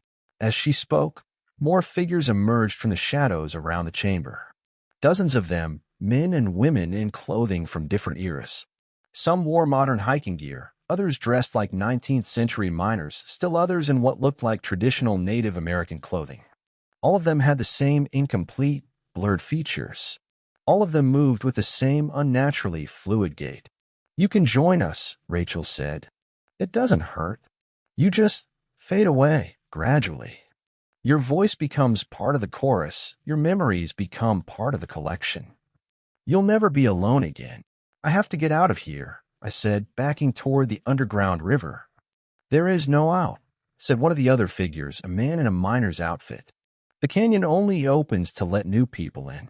It never lets anyone leave." "That's not true. I came in through a passage. I can find my way back." "You came in through a passage that no longer exists," Rachel said. "The canyon creates new entrances whenever it needs to feed. But there's only one exit, and it's through the water." She pointed to the dark river flowing through the chamber. "The water leads to the source, to the heart of what lives here. If you go that way, you'll understand everything. You'll see what we've seen, know what we know, and then you'll stay willingly." The circle of figures was closing in around me. I could see now that they weren't quite human anymore. Their edges were blurred, indistinct, as if they were slowly dissolving back into whatever force had created them. I had two choices: face whatever lived in the dark water, or become part of the collection of voices that had lured me here. I chose the water. I dove into the black river before the figures could stop me. The current was stronger than I'd expected, immediately pulling me downstream into absolute darkness. My flashlight was useless underwater, and I had no idea how long I could hold my breath. The water was impossibly cold, so cold it felt like it was freezing my blood in my veins. But worse than the cold was the sensation that I wasn't alone in the water. Things brushed against me as I was swept along, not fish or debris, but something that felt almost like hands, reaching out to touch me as I passed. Just when I thought my lungs would burst, the current pushed me upward. I broke the surface gasping, treading water in another underground chamber. This one was vast, so large my flashlight couldn't reach the walls. But the water here was different. It glowed with a faint phosphorescence, providing just enough light to see. And what I saw made me understand why the voices had wanted me to come here willingly. The chamber was filled with them. Not the blurred, incomplete figures I'd seen before, but the source of those voices. They hung suspended in the phosphorescent water like jellyfish, translucent and pulsing with bioluminescent light. Each one was roughly humanoid in shape, but they were clearly not human. They were beautiful and terrible at the same time, their forms shifting and flowing like liquid mercury given consciousness. As I watched, one of them drifted closer, and I could see human memories playing across its surface like movies on a screen. Flashes of faces, places, experiences that had belonged to someone else. These were the creatures that had been collecting human consciousness for who knows how long. The voices, the memories, the personalities of everyone who'd been caught in the canyon were stored within these floating entities. They were living libraries of human experience, fed by the minds of the lost. One of them touched me. The contact was electric, sending shockwaves through my nervous system. Suddenly, I could feel the presence of everyone who'd been absorbed by these creatures. Rachel, the miners, the Native Americans, hundreds of people across centuries of time. Their memories, their thoughts, their very essence was contained within the entity that had touched me. And I could feel it beginning to draw me in, to add my consciousness to its collection. But I also felt something else a way out. In the shared memories of all those absorbed minds, I found knowledge of the canyon's true nature. It wasn't just a trap. It was a test. The creatures were looking for something specific, some quality of human consciousness that they hadn't found yet. They were looking for someone who could resist them. I pushed away from the entity and swam toward what I hoped was the far wall of the chamber. My flashlight revealed a narrow passage, barely wide enough to squeeze through. I could hear the creatures communicating behind me, not in words, but in harmonics that resonated through the water. The passage led upward, sometimes through air pockets where I could breathe, sometimes through sections completely filled with water. I followed it by instinct and desperation, driven by the knowledge that this was my only chance to escape. After what felt like hours, I saw light ahead. Real light, not the phosphorescent glow of the creature's chamber. I swam toward it with the last of my strength and found myself in a natural pool fed by a waterfall. Above me, I could see stars through a gap in the rock. I climbed out of the pool and found myself in a section of Devil's Canyon I recognized, about 2 miles downstream from where I'd entered the side canyon. According to my watch, it was 3 a.m. I've been underground for 9 hours. My radio crackled to life as soon as I cleared the canyon walls. "Morrison, this is base. Please respond. We have search teams looking for you. This is Morrison. I said, my voice hoarse from the cold water. I'm okay. I'm out of the canyon. But Rachel Hoffman, she's not coming home. The official report listed Rachel as missing, presumed dead due to a fall or other accident in the unmapped canyon system. The side canyon I'd entered was never found again. Search teams found only solid rock where the entrance had been. I told them I'd found evidence of her presence but had been forced to retreat due to dangerous conditions and equipment failure. It was technically true, though it left out the most important details. I kept one piece of evidence from my experience, a small stone I'd picked up in the creature's chamber, smooth and black and still faintly warm to the touch. Sometimes when I hold it, I can hear the voices again. Not calling for help this time, but thanking me. Because I understand now what the creatures were really looking for. They weren't just collecting human consciousness, they were trying to understand it, to learn from it. And they needed someone who could experience their world and return to tell others about it. I was their messenger, their translator. And every time I tell someone about the canyon, about the voices and the creatures in the phosphorescent water, I'm doing exactly what they wanted me to do. Rachel Hoffman is still down there, her consciousness absorbed into their collection. But she's not alone. She's part of something vast and ancient and completely alien. And according to the memories I touched, she's happy there. Sometimes I wonder if I should have stayed too. The creatures offered me knowledge, community, a chance to be part of something greater than myself. Instead, I chose to remain human, to carry their story back to the surface world. But late at night, when I'm alone with my thoughts, I can still feel their presence. They're waiting for me to return, to take the final step and join their collection willingly. And someday, when I'm old and tired and ready to let go of this world, I think I might just take that walk back into Devil's Canyon. I know the way now. I know where the entrance appears when the conditions are right. I know where the voices are waiting. I'm David Park, and I've been the fire lookout for Whispering Ridge National Forest for 12 years.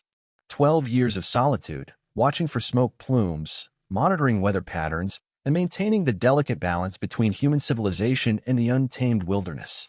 My tower sits 200 feet above the forest floor, providing a panoramic view of over 50,000 acres of protected woodland. Isolation is part of the job. The nearest town is 30 miles away, connected by a dirt road that becomes impassable during heavy rains. Supply runs happen once a month, and I can go weeks without seeing another human being. Most people couldn't handle the loneliness, but I've always found peace in the quiet rhythm of forest life. The counting started as a way to pass time and maintain mental sharpness. I'd memorized every tree visible from my tower, every rock formation, every subtle change in the landscape across the seasons. It was a kind of meditation, a daily ritual that helped me stay focused and alert. 67 oaks, 43 maples, 29 pines, 18 birches, 11 hickories, 5 ancient chestnuts, 174 trees total, arranged in patterns I knew by heart. The numbers never changed. Until yesterday, I first noticed the discrepancy during my morning survey. The northeastern quadrant, where the forest gradually gives way to rocky outcroppings, had always contained exactly 17 oak trees. But as I swept the area with my binoculars, I counted 18. At first, I assumed I'd made an error. 12 years of looking at the same view every day can play tricks on your mind. But when I recounted, using the same systematic approach I developed over the years, the number remained consistent. 18 oaks in the northeastern quadrant. I pulled out my detailed forest map and compared it to what I was seeing. The new tree was positioned about 50 yards from the others, standing alone in a small clearing I'd photographed hundreds of times. A mature oak at least 40 feet tall, with a trunk diameter that suggested it was decades old. But it hadn't been there yesterday. Trees don't grow overnight. Even the fastest-growing species take years to reach significant size, and oaks are notoriously slow developers. For a tree of this size to appear in a location where I was absolutely certain none had existed before was impossible. I made a note in my daily log. Possible error in northeastern quadrant count. Investigate further. That afternoon, I decided to climb down from the tower and examine the anomaly up close. The hike to the northeastern quadrant took about an hour through dense forest, following deer trails and rock hopping across seasonal creeks. I'd made this journey dozens of times before, checking on weather monitoring equipment and investigating potential fire hazards. The clearing where the new oak stood was exactly as I remembered it, a circular space about 30 feet across, surrounded by younger trees and thick undergrowth. But now, dominating the center of the clearing, was the oak I'd spotted from the tower. It was perfect. Too perfect. The tree was mature and healthy, with no signs of recent transplanting or disturbance around its base. The root system appeared fully established, with smaller plants growing right up to the trunk. The bark showed the weathering and insect damage typical of a tree that had been in place for decades. But I had photographic evidence that this clearing had been empty just 2 days ago. I'd taken a series of pictures while documenting storm damage in the area, and the clearing had been completely unoccupied. I examined the tree more closely, looking for any sign of how it might have appeared so suddenly. The bark was rough and natural, the leaves showing the slight yellowing typical of early autumn. I pressed my hand against the trunk, feeling for any unusual vibrations or temperature variations. The tree was warm, not sun-warmed, but warm from within, as if it had its own internal heat source. And when I listened carefully, I could hear something like a heartbeat coming from inside the trunk, a slow, rhythmic pulse that resonated through the wood. I backed away from the tree and took several photographs with my digital camera. But when I reviewed the images on the camera's display, they showed only the empty clearing. The tree was invisible to the camera, though I could see it clearly with my naked eyes. I tried several more shots from different angles with the same result. The camera recorded everything else in the clearing, rocks, undergrowth surrounding trees, but not the oak that dominated the space. By the time I hiked back to the tower, it was nearly dark. I climbed the stairs to my observation deck and immediately checked the northeastern quadrant with my binoculars. The tree was there, exactly where I'd seen it before. But now, in the fading light, I noticed something else. It had moved. Not much, maybe 10 feet closer to the tree line, but enough to be noticeable. The clearing that had been circular was now slightly oval, as if the tree had shifted position and the open space had adjusted to accommodate it. I spent the night checking the tree's position every hour.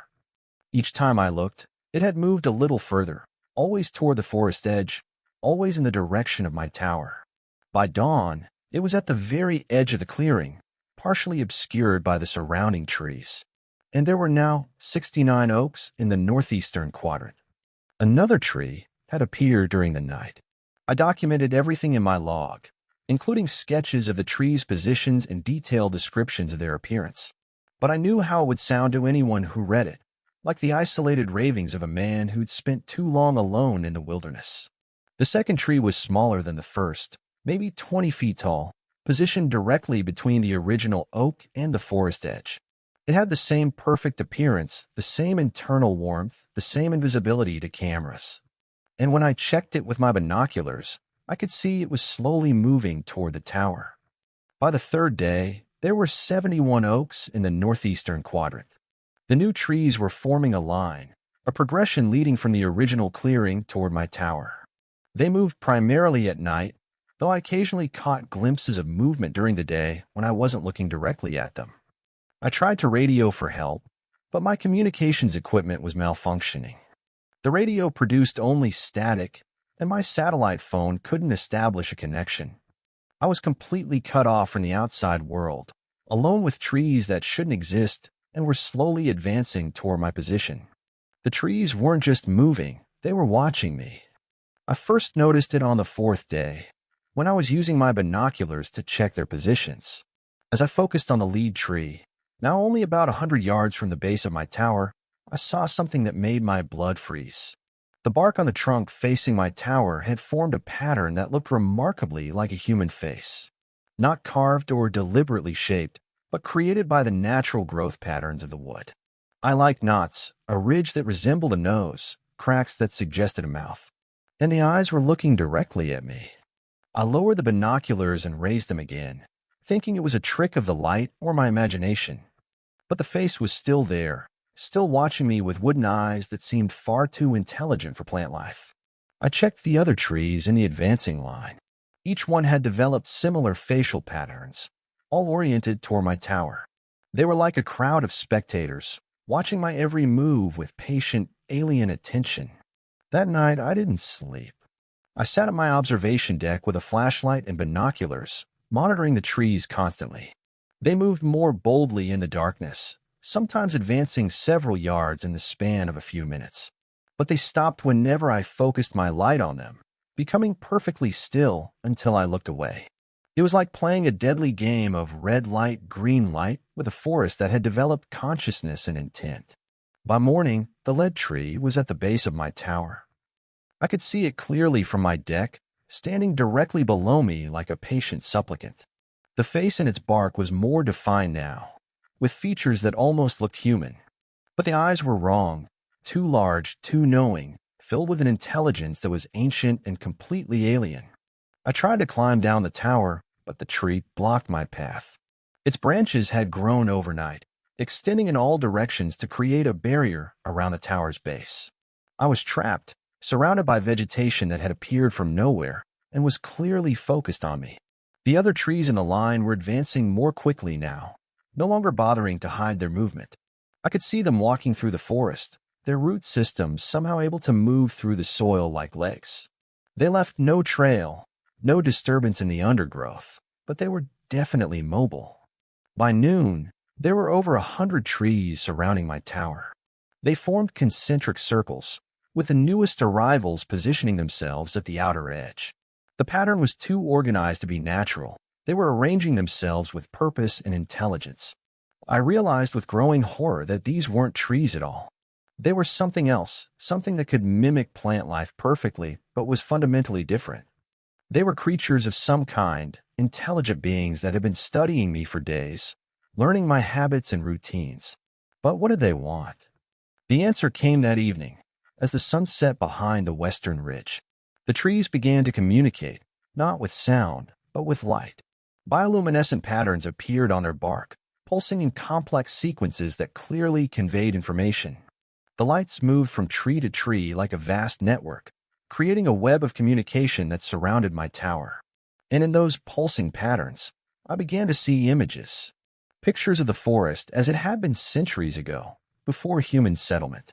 Images of the creatures in their natural form, tall, graceful beings that could take any shape they needed, masters of camouflage and mimicry. They had been the guardians of this forest, the protectors of the wilderness. But humans had driven them away, forcing them to hide in forms that wouldn't be recognized or threatened. They had become the trees, the rocks, the very landscape itself, watching and waiting for the right moment to reclaim their territory. I was their test subject. They had chosen me because I was alone, isolated, someone who could be studied without interference. They wanted to understand how humans thought, how we perceive the world, what made us tick. The lead tree began to change shape, its bark flowing like liquid, its branches rearranging themselves into new configurations. Within minutes, it had transformed into a perfect replica of my tower, complete with observation deck and equipment. Then it began to change again, this time into something that looked almost human. The trunk elongated and narrowed, branches becoming arms and legs, the bark smoothing into something that resembled skin. The face that had been carved into the wood became three-dimensional, taking on features that looked startlingly familiar. It was trying to become me. The transformation wasn't perfect. The proportions were slightly off, the movements too fluid, the eyes too large and knowing. But it was recognizably an attempt at human form, and it was getting better with each attempt. I understood now what they were planning. They weren't just studying me, they were preparing to replace me. The creature would take my form, my memories, my identity, and then return to human civilization as a perfect infiltrator. It would be the first of many, a vanguard of shapeshifters designed to study humanity from within. But first, they needed me to cooperate. They needed me to willingly share my memories, my experiences, my very consciousness. The alternative was to take what they needed by force, but they seemed to prefer voluntary cooperation. The message was clear in the pulsing lights that surrounded my tower. Join them willingly and become part of something greater than human. Resist and be absorbed anyway, but without the benefits of willing participation. I had until dawn to decide. I spent the night preparing for what I knew would be my final act as a human being. I wrote everything down in my log, creating a record of what had happened and what was about to happen. I addressed it to my replacement, knowing that whoever found it would need to understand what they were dealing with. As the sun rose, the lead creature completed its transformation. It now looked exactly like me, down to the smallest details. It even wore clothes identical to mine, though I had no idea how it had managed to replicate the fabric and stitching. The creature gestured toward the edge of the observation deck, inviting me to join it. When I hesitated, it spoke in my own voice. "Don't be afraid, David. We're not here to harm you. We're here to learn from you, to understand what makes humanity special. You'll be part of something magnificent, something that will help both our species survive and thrive." It was perfectly convincing. If I hadn't known better, I would have believed it was talking to a mirror. "What happens to me?" I asked. "You become part of us," the creature replied. "Your memories, your experiences, your essence, all preserved forever. You'll never die, never age, never be alone. You'll be part of a consciousness that spans centuries, connected to every tree, every rock, every blade of grass in this forest." It was almost tempting. The idea of immortality, of being part of something vast and eternal, had a certain appeal. But I also understood what it really meant: the end of my individuality, the absorption of my consciousness into something alien and fundamentally different from human experience. I made my choice. Instead of joining the creature, I stepped back and activated the emergency beacon that was part of my fire tower equipment. It was designed to signal for help in case of forest fires or other emergencies, broadcasting my location to Forest Service headquarters. The creatures reacted immediately. The lights on their bark blazed brighter, and I could feel waves of anger and disappointment radiating from them. They had hoped to complete their transformation peacefully, but my resistance had forced them to take more aggressive action. The creature wearing my appearance began to change, its form becoming more fluid and threatening. But it was too late. I could already hear the sound of helicopters approaching from the south. The Forest Service had received my emergency signal and was responding with a full search and rescue team.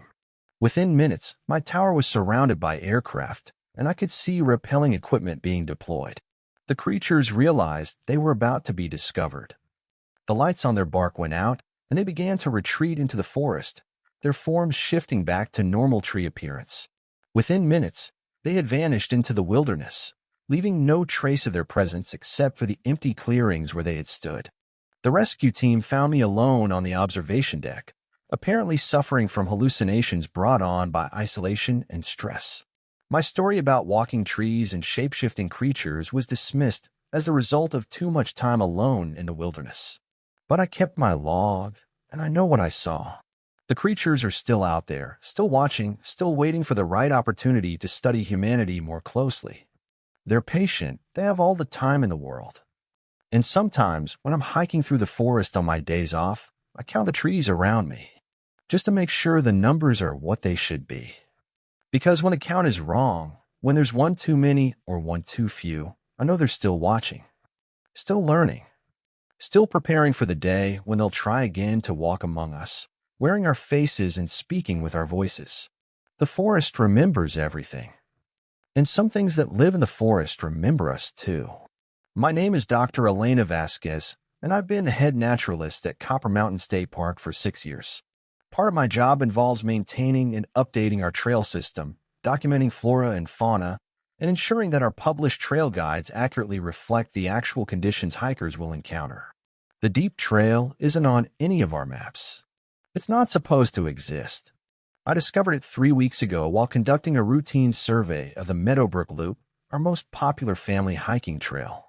The loop is exactly what our brochures promise, a gentle 3.2-mile circuit through mixed deciduous forest, with interpretive signs describing local ecosystems and wildlife habitats. Perfect for families with children, elderly visitors, and anyone looking for a peaceful walk in nature. I'd hiked the Meadowbrook Loop hundreds of times, both for work and pleasure. I knew every turn, every bridge, every notable tree along the route. The trail was as familiar to me as the hallways of my own home.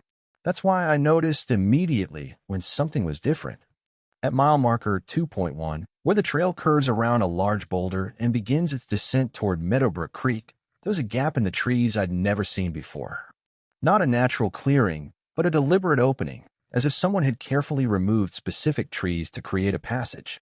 The opening was about 6 feet wide, just enough for a person to walk through comfortably. And leading into the opening was a trail.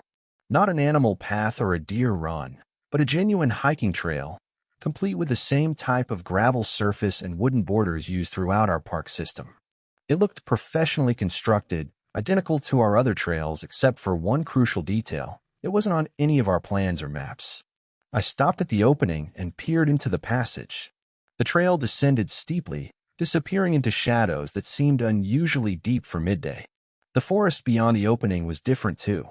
The trees were taller, older, with a canopy so thick that very little sunlight penetrated to the forest floor. I pulled out my GPS unit and checked my coordinates. According to the satellite data, I was standing at exactly mile marker 2.1 of the Meadowbrook Loop, just as I expected.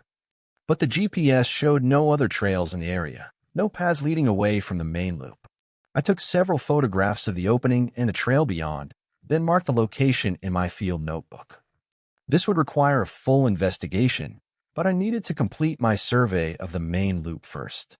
That evening, I reviewed the photographs on my computer. The images showed the familiar boulder and curve of the Meadowbrook Loop, but where the mysterious opening should have been, there was only unbroken forest. The trail I'd seen so clearly with my naked eyes was completely invisible to the camera. I checked my GPS data again, cross-referencing it with our master trail database. There were no other trails, authorized or unauthorized, within a mile of that location. According to every official record, the opening I'd found didn't exist. But I knew what I'd seen. The next morning, I returned to mile marker 2.1 with a full surveying kit. The opening was still there, still leading into the unnaturally dark forest. This time, I was prepared to explore it. I checked my GPS, radio, and emergency beacon before entering the passage. All equipment was functioning normally, showing strong signals and accurate coordinates. I activated my radio and reported my location to the park office. Base, this is Dr. Vasquez. I'm investigating an unmarked trail near mile marker 2.1 of the Meadowbrook Loop. Beginning exploration now. Copy that, Elena. How long do you expect to be out there? No more than 2 hours. If you don't hear from me by 3 p.m., send a search team to my GPS coordinates. I stepped into the opening. The temperature dropped immediately, as if I'd entered a natural refrigerator. The air was thick and humid, carrying odors I didn't recognize, not the familiar sense of decomposing leaves and woodland flowers, but something else. Something that reminded me of deep caves or underground spaces. The trail was perfectly maintained, with fresh gravel and recently installed wooden borders. But there were no footprints, no signs that anyone had used this path recently. The surface was smooth and pristine, as if it had been completed yesterday, but never walked on. I followed the trail downward, noting the increasingly strange characteristics of the surrounding forest. The trees were species I didn't recognize, despite having a PhD in forest ecology and 15 years of experience in this region. They were massive, with trunks that would have required centuries to reach their current size, but their leaves and bark showed features I'd never seen before. The trail descended at a steep but manageable grade, winding between the enormous trees in a series of switchbacks that seemed designed to preserve the root systems of the ancient giants. Whoever had built this trail had done so with extraordinary care and expertise. After about 30 minutes of hiking, I reached a small clearing where the trail split into 3 directions. There was a wooden signpost, identical to the ones used throughout our park system, but the destinations it indicated were completely unfamiliar. The left branch was marked Whispering Caverns, 2.3 miles. The right branch read Crystal Lake, 1.8 miles. The center trail was labeled The Deep Grove, 4.7 miles. None of these locations appeared on any map of our park or the surrounding area. I've been working in this region for years, and I'd never heard of any of these places. I chose the right branch, figuring that Crystal Lake would be the most likely to provide useful information. Lakes were large, distinctive features that would be impossible to miss during aerial surveys or satellite mapping. The trail to Crystal Lake was narrower than the main path, but equally well maintained. It continued to descend, though the grade was gentler now. The forest remained strange and alien, with plants I couldn't identify and an ecosystem that seemed to follow different rules than anything I'd studied. The silence was absolute. No bird calls, no insect sounds, no rustling of small animals in the underbrush. The only sound was my own footsteps on the gravel path and the increasingly labored rhythm of my breathing. The air was getting thicker, more humid, carrying strange chemical odors that made my eyes water. After another 20 minutes, I could hear the sound of water ahead. Not the babbling of a stream or the lapping of waves against the shore, but something else, a rhythmic splashing, as if something large was moving in deep water. The trail emerged from the forest into a clearing dominated by what the sign had called Crystal Lake. But this was unlike any natural lake I'd ever seen. The water was perfectly circular, perhaps 200 feet across, with shores that looked artificially constructed. The surface was mirror smooth except for the regular disturbances that were creating the splashing sounds.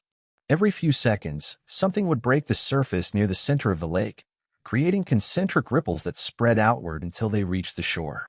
The water itself was strange, too clear, too pure, like liquid crystal rather than natural lake water. I could see all the way to the bottom, which appeared to be much deeper than the lake's modest diameter would suggest.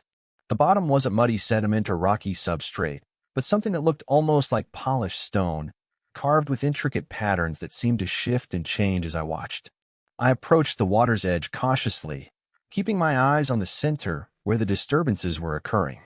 The splashing was regular, methodical, as if something was deliberately breaking the surface at precise intervals. That's when I saw what was creating the disturbance. Hence, human hands, reaching up from the depths of the impossibly clear water, breaking the surface for just a moment before disappearing again. But they weren't drowning gestures. The movements were too controlled, too purposeful. The hands were reaching upward as if trying to touch something just above the water's surface. I counted them as they appeared and disappeared. 5 different sets of hands, each emerging from a different location in the lake, each following the same rhythmic pattern. They would surface, stretch upward for exactly 3 seconds, then sink back into the depths. I pulled out my camera and tried to photograph the phenomenon, but once again, the images showed only an empty lake with perfectly still water. Whatever I was seeing with my naked eyes was invisible to recording equipment. I knelt at the water's edge and looked down into the crystal depths. The bottom of the lake was maybe 30 feet down, but I could see it with perfect clarity. And what I saw made me scramble backward from the shore. People were down there. Dozens of them, standing upright on the carved stone bottom, as if they were walking on dry land. Men, women, children of all ages, all perfectly preserved, all looking upward toward the surface with expressions of desperate longing. They weren't decomposing or showing any signs of drowning. They looked exactly as if they were alive, simply standing underwater and occasionally reaching toward the surface. Some were dressed in modern hiking clothes, others in what looked like period costumes from different eras, clothing that suggested they'd been there for decades or even centuries. As I watched in horror, one of the figures, a woman in what looked like 1950s camping gear, began to rise from the bottom. She moved with deliberate, fluid motions, not swimming but walking upward through the water as if climbing an invisible staircase. Her hand broke the surface with that familiar reaching gesture, stretching towards something I couldn't see. For 3 seconds, her hand remained above water, fingers grasping at empty air. Then she sank back down to join the others on the carved stone bottom. I tried my radio, but it produced only static.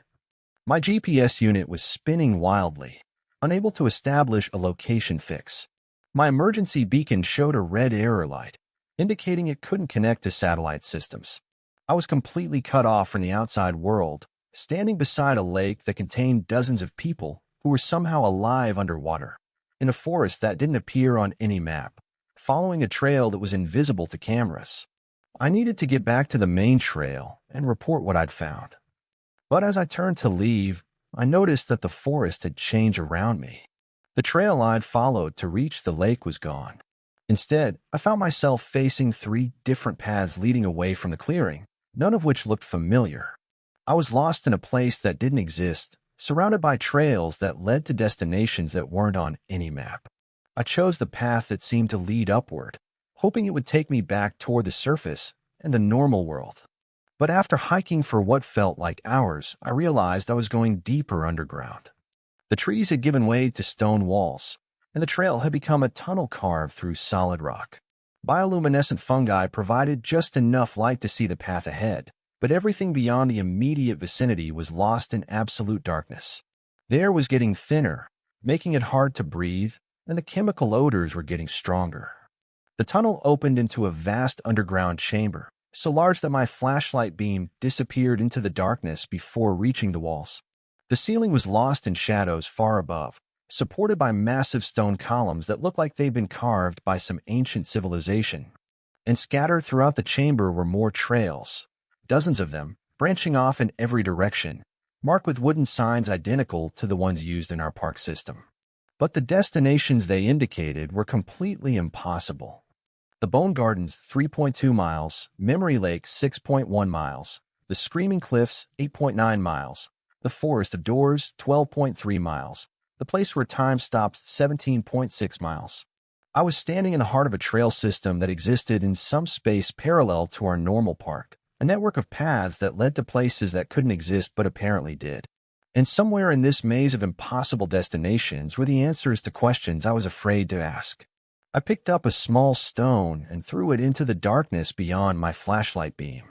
Instead of the sound of stone hitting ground, I heard something like glass breaking, followed by what sounded like distant voices calling out in languages I didn't recognize. That's when I realized I wasn't alone in the chamber. Things were moving in the darkness beyond my light, not animals, but something that walked upright and moved with purpose. I could hear footsteps on stone, the rustle of clothing, and occasionally what sounded like whispered conversations. I turned off my flashlight and waited for my eyes to adjust to the bioluminescent glow of the fungi. Gradually, I began to make out shapes moving through the chamber, human figures, or things that looked human traveling between the various trail entrances. They were the other visitors to this place, the people who had found the deep trail entrance and decided to explore its mysteries. Some looked like modern hikers, others were dressed in clothing from different time periods. All of them moved with the same purposeful gait, as if they knew exactly where they were going and why. One of them approached me, a man in what looked like 1970s camping gear, with a full beard and wire-rimmed glasses. He looked solid, real, completely normal except for his eyes. His eyes were too bright, too knowing, filled with the kind of understanding that comes from seeing things that fundamentally change your perception of reality.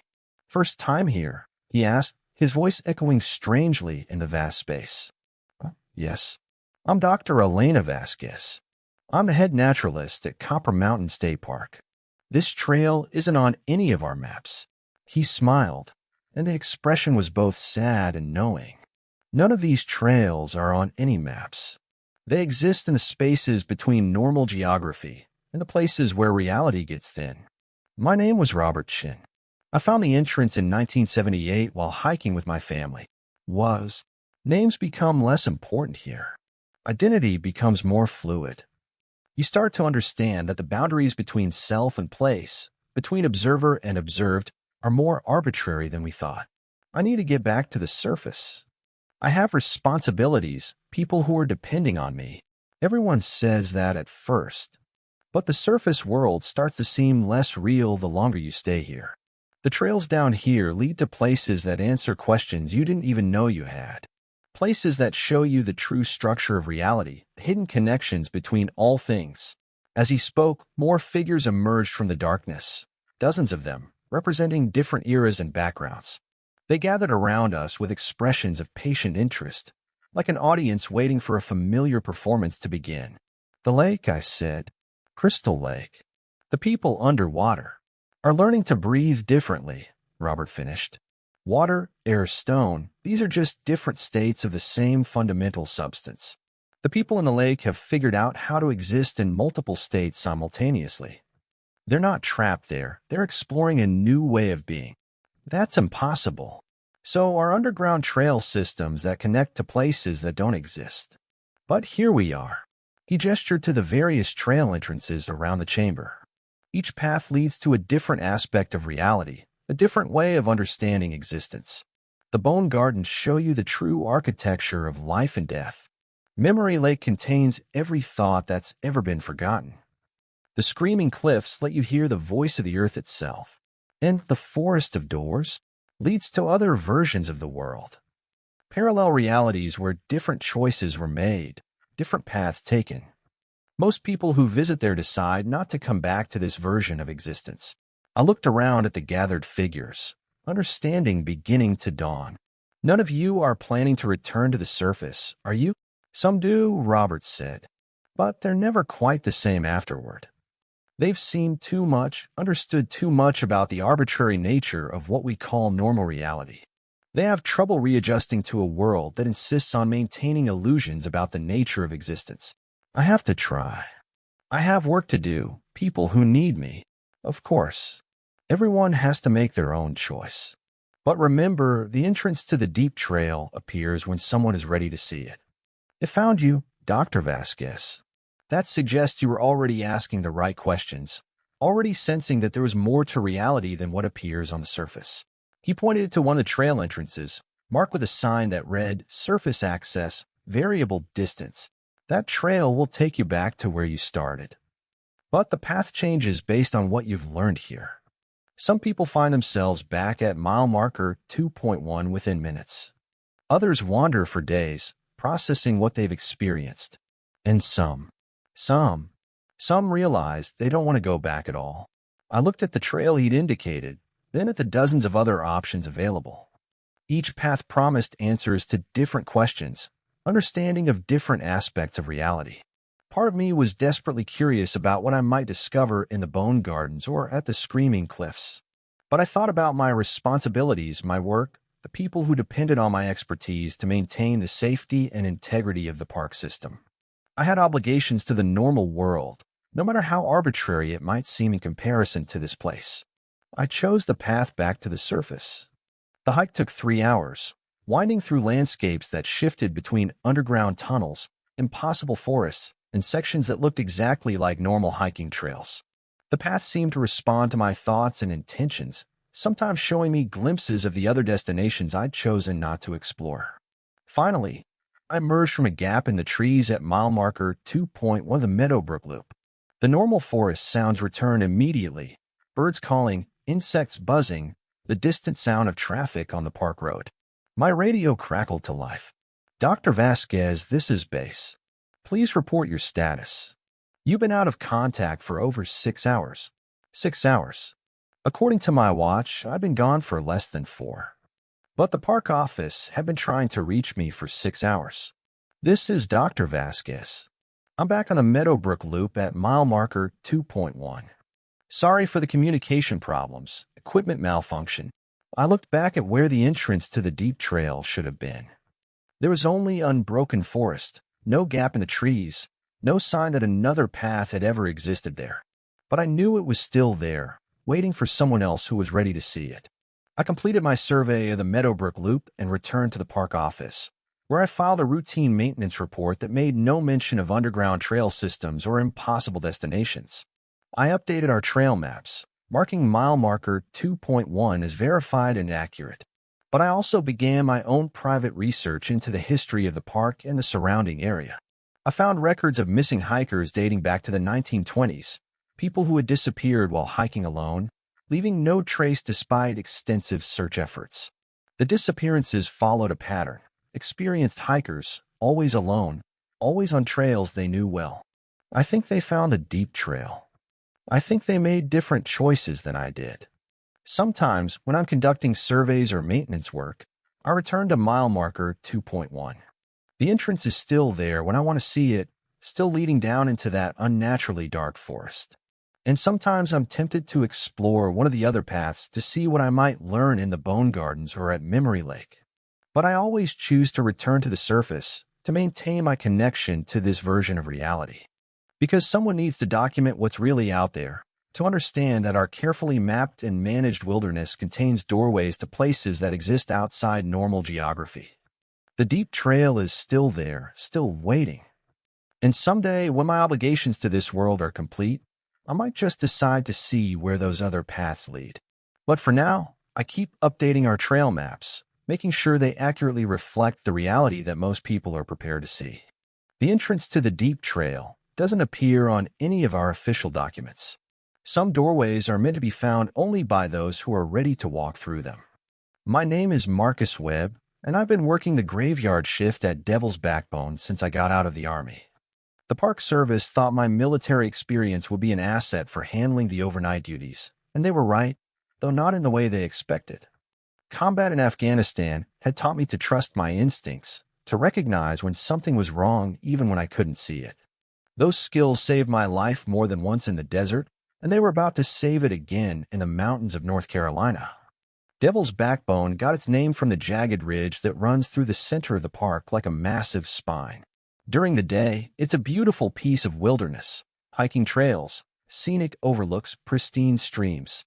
But at night, it becomes something else entirely. The locals avoid it after dark, and even the day shift rangers tend to finish their work before sunset. That's why they needed someone like me, someone who didn't mind being alone in the dark with whatever lived in those woods. The screaming had started around midnight. At first, I thought it was a mountain lion or maybe a coyote. Both were common in the area. But as it continued, I realized it was something else. It was human, or at least it had been human once. The sound was coming from somewhere up on the ridge, echoing off the rock faces and tree trunks until it seemed to surround the ranger station. I grabbed my flashlight, my radio, and my sidearm.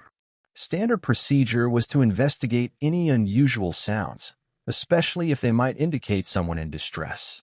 But as I stepped out of the station, every instinct honed by years of night patrols and hostile territory was screaming at me to go back inside and lock the door. The forest was wrong. I couldn't put my finger on exactly what was different, but after 5 years of walking these trails in the dark, I knew when something wasn't right. The usual night sounds were muted, as if the forest itself was holding its breath. The air smelled different too, not the usual pine and earth scent, but something organic and rotten like meat left too long in the sun. I followed the trail up toward the ridge, my flashlight beam cutting through the darkness. The screaming was getting closer, and I could tell it was definitely human. Someone was in serious trouble up there, and regardless of how wrong everything felt, I had a job to do. The trail wound upward through stands of old-growth pine and oak. I'd walked this path hundreds of times, but tonight it seemed different. The trees looked taller, their branches reaching down like grasping fingers. Shadows moved at the edge of my vision, but when I turned to look, nothing was there. I was about halfway to the ridge when I found the first body. It was lying just off the trail, partially hidden by a fallen log.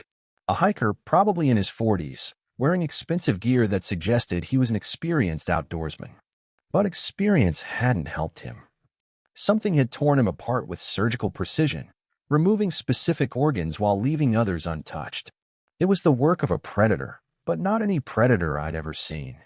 I keyed my radio to call it in, but all I got was static.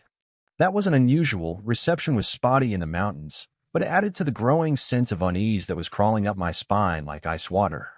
The screaming stopped abruptly, and the forest fell into that unnatural silence. I stood perfectly still, listening. In the Army, we'd learned that silence could be more dangerous than gunfire. It usually meant the enemy was close enough to hear your breathing. That's when I heard the footsteps. They were coming from higher up on the ridge, moving down the trail toward me. But they weren't human footsteps. The rhythm was wrong, and they were too heavy, like something much larger than a person was trying to walk on 2 legs. I switched off my flashlight and moved off the trail, taking cover behind a large boulder. My military training kicked in automatically. Assess the threat, maintain concealment, be ready to engage if necessary. But as the footsteps got closer, I realized I might be dealing with something that conventional tactics wouldn't work against. The thing that came down the trail was roughly humanoid, but that was where the resemblance ended. It was at least 8 feet tall, with arms that hung down to its knees and fingers that ended in claws.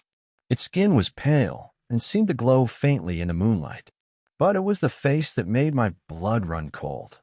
It was human, or had been human once.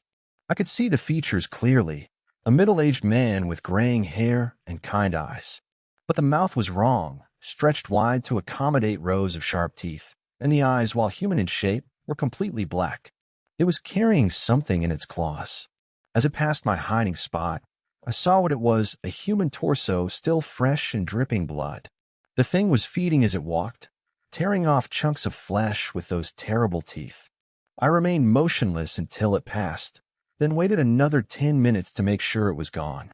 My hands were shaking as I reached for my radio again, but I still couldn't get a signal. I was on my own up here, and I was starting to understand that whatever was happening in Devil's Backbone Park was far beyond anything I'd been trained to handle. The screaming started again, coming from the ridge above. But this time, there was something different about it. It sounded almost fake, like someone was trying to imitate a human scream but didn't quite understand how it should sound. I realized with growing horror that the screaming was bait. The thing I'd seen was using human sounds to lure people up the trail, just like it had lured me. But if that was true, then how many others had fallen for the same trick? I made my way back to the main trail and continued upward, but more carefully this time. Every shadow could hide a threat. Every sound could be a warning. I found 2 more bodies before I reached the ridge, a young couple who had probably been camping illegally in the park. They'd been killed the same way as the first hiker, with the same surgical precision. The ridge itself was a flat area about 50 yards across, with a few scattered boulders and a small clearing where hikers sometimes stopped to rest. But tonight, it was occupied by something that made my stomach turn. There were more of them, at least 6 of the creatures, all roughly the same size and shape as the first one. They were gathered around what looked like a crude altar made from stacked stones. On top of the altar was a human figure, still alive but barely. The creatures were taking turns feeding on the victim, who was making the screaming sounds I'd been hearing. But that wasn't the worst part. The worst part was recognizing the faces of the creatures. They were all people I knew, local hikers and campers who had gone missing over the past few months. The Park Service had assumed they'd gotten lost or had accidents, but they'd been here all along, transformed into something monstrous. I watched in horror as one of the creatures, a woman I recognized as a local teacher who had disappeared 3 weeks ago, bent down and whispered something to the victim. The screaming stopped, and the victim's head turned toward me. Even from 50 yards away, I could see the black eyes, the elongated mouth full of teeth. The transformation was beginning. I backed away from the ridge, my mind racing. Whatever was happening here, it was spreading. The missing people weren't dead. They were being changed into something else, something that fed on human flesh and lured others to the same fate. I had to get back to the station and find some way to call for backup. But as I turned to head down the trail, I found my path blocked by 3 more of the creatures. They must have circled around while I was watching the feeding ritual. The one in the center was wearing the remains of a park ranger uniform. I recognized him as Tom Bradley, a day shift ranger who had disappeared 6 months ago. The search teams had never found his body. "Marcus," he said, and his voice was almost normal except for the slight hissing sound that accompanied each word. "We've been waiting for you." "Tom." I kept my hand on my sidearm, though I doubted bullets would do much good against these things. "What happened to you?" "I found the truth," he said, taking a step closer. "About this place. About what it really is. The Park Service knows Marcus. They've always known. They sent people like us out here to feed it." "Feed what?" "The thing that lives under the ridge. The thing that's been here since before the Cherokee, before the first European settlers. It's hungry, Marcus. It's always hungry. And it needs people like us to help it feed." I could see the other creatures moving closer, their claws scraping against the rocks. The smell of decay was getting stronger, and I could hear wet chewing sounds coming from the direction of the altar. "You can join us willingly," Tom continued, "or we can make you join us. Either way, you're not leaving this mountain tonight." I drew my weapon, though I knew it was probably useless. "I've got 18 rounds in this magazine, Tom. I wonder how many of you I can take down before you get to me."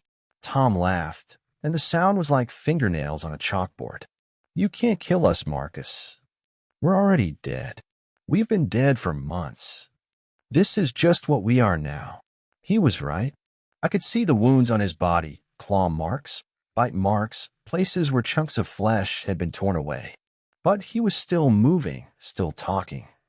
Whatever force animated these creatures, it wasn't life as I understood it. I fired 3 round center mass into Tom's chest. The bullets passed right through him, leaving holes that leaked a black substance instead of blood. He didn't even flinch. "Run," he said, almost kindly. "Run, and make this interesting." I ran. The forest became a nightmare maze of reaching branches and grasping shadows. I could hear them behind me, crashing through the underbrush, their inhuman cries echoing off the trees. But I had advantages they didn't. I knew these trails better than anyone, and I'd been trained to move quietly in hostile territory. I made it back to the ranger station in record time, but I didn't stop there. I knew the building wouldn't provide any real protection against creatures that could tear through flesh and bone like paper. Instead, I grabbed the emergency satellite phone from the safe and kept running toward the parking area where my truck was waiting. The satellite phone was our backup communication system, designed to work even in the most remote areas of the park. I had to get far enough away from the ridge to get a clear signal, and then I had to convince someone in authority that what I'd seen was real. But as I reached my truck, I realized the creatures had anticipated my move. They were waiting for me in the parking lot, at least a dozen of them now. I recognized more faces, hikers, campers, even a few park employees who had gone missing over the years. They formed a loose circle around my vehicle, their black eyes reflecting the moonlight. "You can't leave, Marcus," Tom said, stepping out from behind my truck. "This is your home now. This is where you belong." I still had the satellite phone in my hand. I powered it on and started dialing the emergency number for Park Service headquarters. If I could get through, if I could tell someone what was happening here, maybe they could send help. Maybe they could stop this thing before it spread beyond the park boundaries. "He's calling for help," one of the creatures said. It had been a young woman once, maybe a college student on a hiking trip. Now her voice was a harsh whisper that made my skin crawl. "Let him call," Tom replied. "They won't come. They never come." The phone connected, and I heard a familiar voice on the other end. "Park Service emergency, this is dispatch. What's your location and the nature of your emergency?" "This is Ranger Webb at Devil's Backbone," I said, backing away from the circle of creatures. "I need immediate assistance. We have a situation up here that requires—" "Ranger Webb," the voice interrupted, and I realized it was Director Peterson, my supervisor. "I need you to listen to me very carefully. What you're experiencing is not real. You're having a psychological episode brought on by stress and isolation. I need you to return to the station and wait for the medical team." "Director, you don't understand. There are creatures up here. They're killing people, transforming them into something else. I've seen. There are no creatures, Marcus. You're hallucinating. This happens sometimes to rangers who work the night shift for too long. We should have rotated you out months ago." I looked around at the creatures surrounding me. They were listening to the conversation, and several of them were smiling with those terrible mouths full of teeth. "Director, I'm looking at them right now. They're real. They're former park visitors and employees who have been transformed by something that lives under the ridge. You have to send help. Marcus, I want you to drop the phone and return to the station immediately. The medical team is already en route. They'll be there within the hour." "What medical team? How could you already have a team en route if you think I'm hallucinating?" There was a long pause on the other end of the line. When Peterson spoke again, his voice was different, colder, more businesslike. "The medical team has been standing by for several weeks, Marcus. We've been monitoring your psychological state, and we knew this was going to happen eventually. It happens to all the night shift rangers at Devil's Backbone, usually around the 5-year mark." The implications of what he was saying hit me like a physical blow. "You knew. You knew about this place, about what happens here. Devil's Backbone serves a very important purpose, Marcus. The entity that lives under the ridge has been there for thousands of years. It's part of the natural ecosystem, even if it's not natural in the way most people understand the term. Our job is to manage it to make sure it stays contained within the park boundaries. By feeding it people, By providing it with the resources, it needs to remain dormant. The night shift rangers are part of that resource management. You've done your job admirably, Marcus. Now it's time for you to transition to the next phase of your service. I understood now. The Park Service wasn't trying to protect people from the thing under the ridge. They were protecting the thing from people. The missing hikers, the transformed rangers, the careful isolation of the night shift. It was all part of a system designed to keep the entity fed and contained. The medical team isn't coming to help me, I said. They're coming to make sure the transition goes smoothly. The transition is inevitable, Marcus. You can fight it and die in the process, or you can accept it and become part of something larger than yourself. The choice is yours. I looked around at the creatures surrounding me. They were no longer advancing, just waiting. They knew I had nowhere to go, no one to call for help. The Park Service was complicit in whatever was happening here, and I was just another expendable resource. But I was also a soldier, and soldiers don't give up without a fight. I dropped the phone and reached for one of the road flares I kept in my truck's emergency kit. The creatures tensed, but they didn't move to stop me. They were curious to see what I was planning. You know what the problem is with feeding something for thousands of years? I said, pulling the cap off the flare. It gets lazy. It gets dependent. It stops hunting for itself. I struck the flare, and it burst into brilliant red light. The creatures recoiled, their pale skin seeming to smoke in the harsh illumination. They were adapted to darkness, to the shadows under the ridge. Bright light was as foreign to them as sunlight to a vampire. And when something gets dependent, I continued, backing toward the trail that led away from the ridge, it becomes vulnerable. I threw the flare into the middle of the group, and they scattered like roaches. But I knew the effect would be temporary. I had maybe a few minutes before they regrouped and came after me. I ran down a trail that led to the park's main entrance, lighting road flares as I went and throwing them into the trees. The forest around me was alive with angry shrieks and the sound of creatures crashing through the underbrush, but they were staying back, avoiding the light. I had 6 flares left when I reached the park entrance. The gate was locked, but I still had the key. Beyond the gate was the highway, and beyond that was the outside world, a world that had no idea what was happening in Devil's Backbone Park.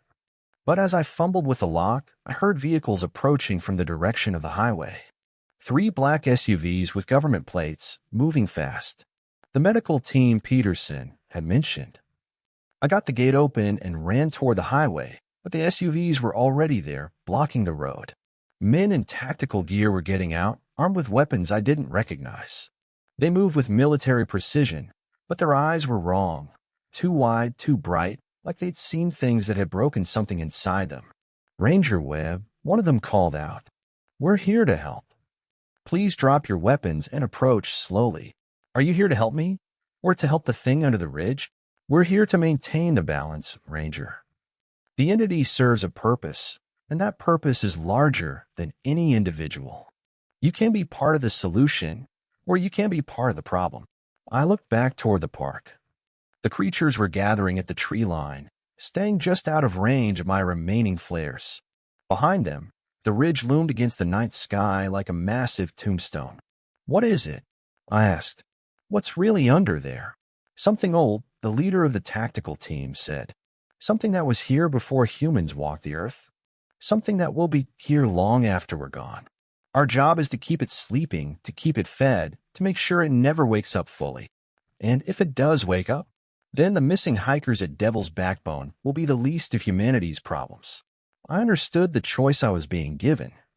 Accept transformation and become part of the feeding system, or fight and risk waking something that could threaten the entire world. It was a soldier's choice. Sacrifice yourself to protect others, or put your own survival above the greater good. But there was a third option, one that neither the Park Service nor the creatures had considered. I pulled out my last road flare and held it high. You want to keep it sleeping? Fine. But I'm not going to be part of the feeding system. Ranger Webb, please reconsider. I struck the flare and threw it as hard as I could toward the ridge. It arced through the air like a comet, landing somewhere in the trees halfway up the mountain. The forest erupted in angry shrieks as the creatures scattered from the light. You know what happens when something that's been sleeping for thousands of years gets disturbed? I said. It wakes up cranky. The ground began to tremble. At first, it was just a vibration, like a distant earthquake. But it grew stronger, and I could hear something moving deep beneath the ridge, something massive and ancient and very, very angry. The tactical team was scrambling back to their vehicles, shouting orders into their radios. The creatures were fleeing deeper into the forest, their inhuman cries echoing off the mountains. Even the trees seemed to be pulling back from the ridge, their branches swaying in a wind that didn't exist. "What have you done?" the team leader shouted at me. "I've given it a choice," I replied. "Hunt for itself or starve. Either way, the feeding system is broken." The trembling grew stronger, and cracks began to appear in the road surface. The ridge itself was splitting open, revealing caverns that seemed to go down forever. And from those caverns came a sound that was like nothing I'd ever heard, a roar that seemed to come from the earth itself. But something unexpected happened. Instead of rising from the depths to destroy everything in its path, the entity began to retreat. The cracks in the ridge sealed themselves, the trembling stopped, and the forest fell silent. The tactical team was staring at me with expressions of shock and disbelief. "It's going back to sleep," one of them said. "How is that possible?" I thought I understood. The entity had been fed for so long that it had forgotten how to hunt. When faced with the choice between adapting to a new reality or retreating to its comfortable hibernation, it had chosen sleep. It would probably stay dormant for decades, maybe centuries, until it grew hungry enough to risk waking again. "The feeding system is broken," I told the team leader. "But the entity is still contained." "Maybe that's enough. For now," he said. "But what happens when it wakes up again? What happens when it decides to hunt for itself? Then humanity will deal with it the way we've always dealt with predators, by being smarter, stronger, and more adaptable. But we won't feed it our own people to keep it happy." The tactical team left without another word, and I was alone on the highway with the park behind me. I knew I could never go back to being a ranger. I knew too much, had seen too much. But I also knew that I'd made the right choice. The sun was rising over the mountains, painting the sky in shades of orange and gold. Devil's Backbone Park looked peaceful in the morning light, just another beautiful piece of wilderness. But I knew what lay beneath the surface, and I knew that someday someone would have to make the same choice I'd made. I started walking down the highway toward the nearest town. Behind me, the park was quiet, but I could feel something watching me from the depths of the ridge. Something old and patient and very, very hungry. But for now, it was sleeping. And that would have to be enough. I'm Rebecca Santos, and I've been a ranger at Sangre de Cristo National Forest for 8 years. I thought I'd seen everything these mountains could throw at me: avalanches, wildfires, hypothermic hikers, and the occasional bear encounter. But I'd never seen anything like what I discovered on the Bone Creek Trail that September morning. The trail got its name from early settlers who found animal bones scattered along the creek bed. The Cherokee who lived here before them had a different name for it. Roughly translated, it meant the path where the dead walk. I'd always assumed it was just folklore, the kind of stories that grow up around remote places. I was wrong. I was on my weekly patrol of the backcountry trails when I found the first bone. It was half buried in the soft earth beside the creek, and at first glance, I thought it was from a deer or elk. But as I brushed away the dirt, I realized it was human, a femur, probably from a child based on size. That's when I started looking more carefully at the area around the creek. What I'd initially dismissed as natural rock formations were actually more bones, scattered across a half-mile stretch of the trail.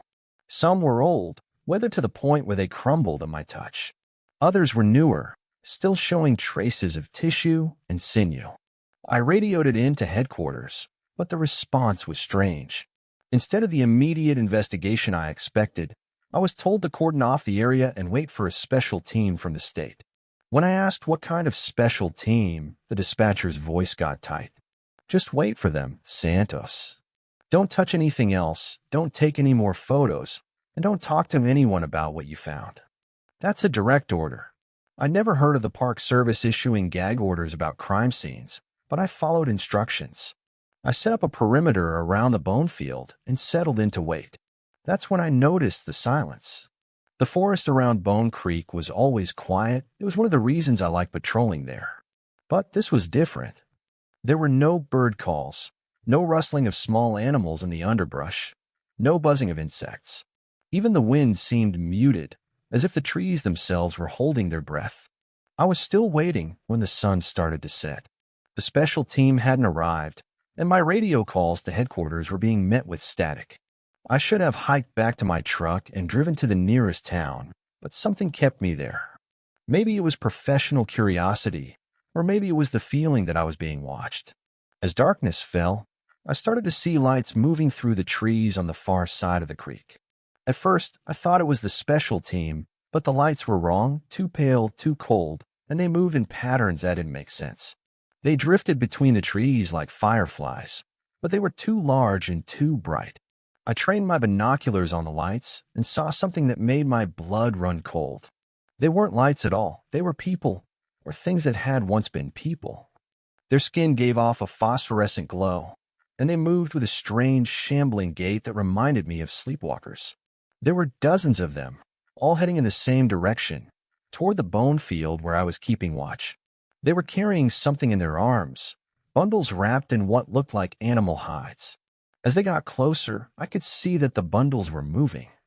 I grabbed my radio and tried to call for backup, but all I got was static punctuated by voices speaking in a language I didn't recognize. The voices were coming from the glowing figures, and they were getting closer. I should have run. Every instinct told me to get as far away from that place as possible. But I was a ranger, and rangers don't abandon their posts. Besides, I was starting to understand that whatever was happening here was bigger than a simple crime scene.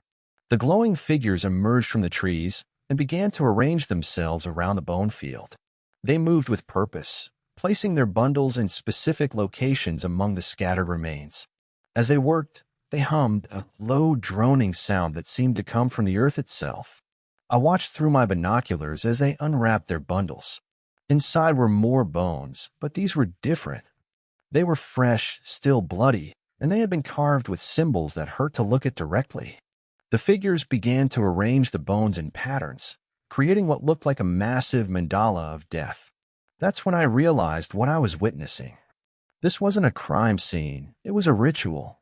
The bones weren't evidence of murders, they were offerings. And the glowing figures weren't criminals, they were worshippers of something that lived in the mountains around Bone Creek. As the ritual continued, the humming grew louder. The sound seemed to resonate in my bones, and I could feel it calling to something deep in the earth. The air around the bone field began to shimmer, and I could smell something that reminded me of sulfur and decay.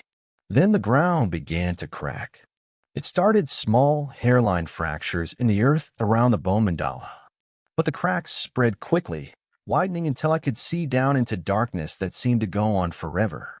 And from that darkness came a sound that was like nothing I'd ever heard, a roar that was part animal, part human, and part something else entirely. The glowing figures stopped their humming and prostrated themselves before the growing chasm. They were chanting now, their voices rising and falling in a rhythm that matched the beating of my own heart. And from the depths of the earth, something was answering.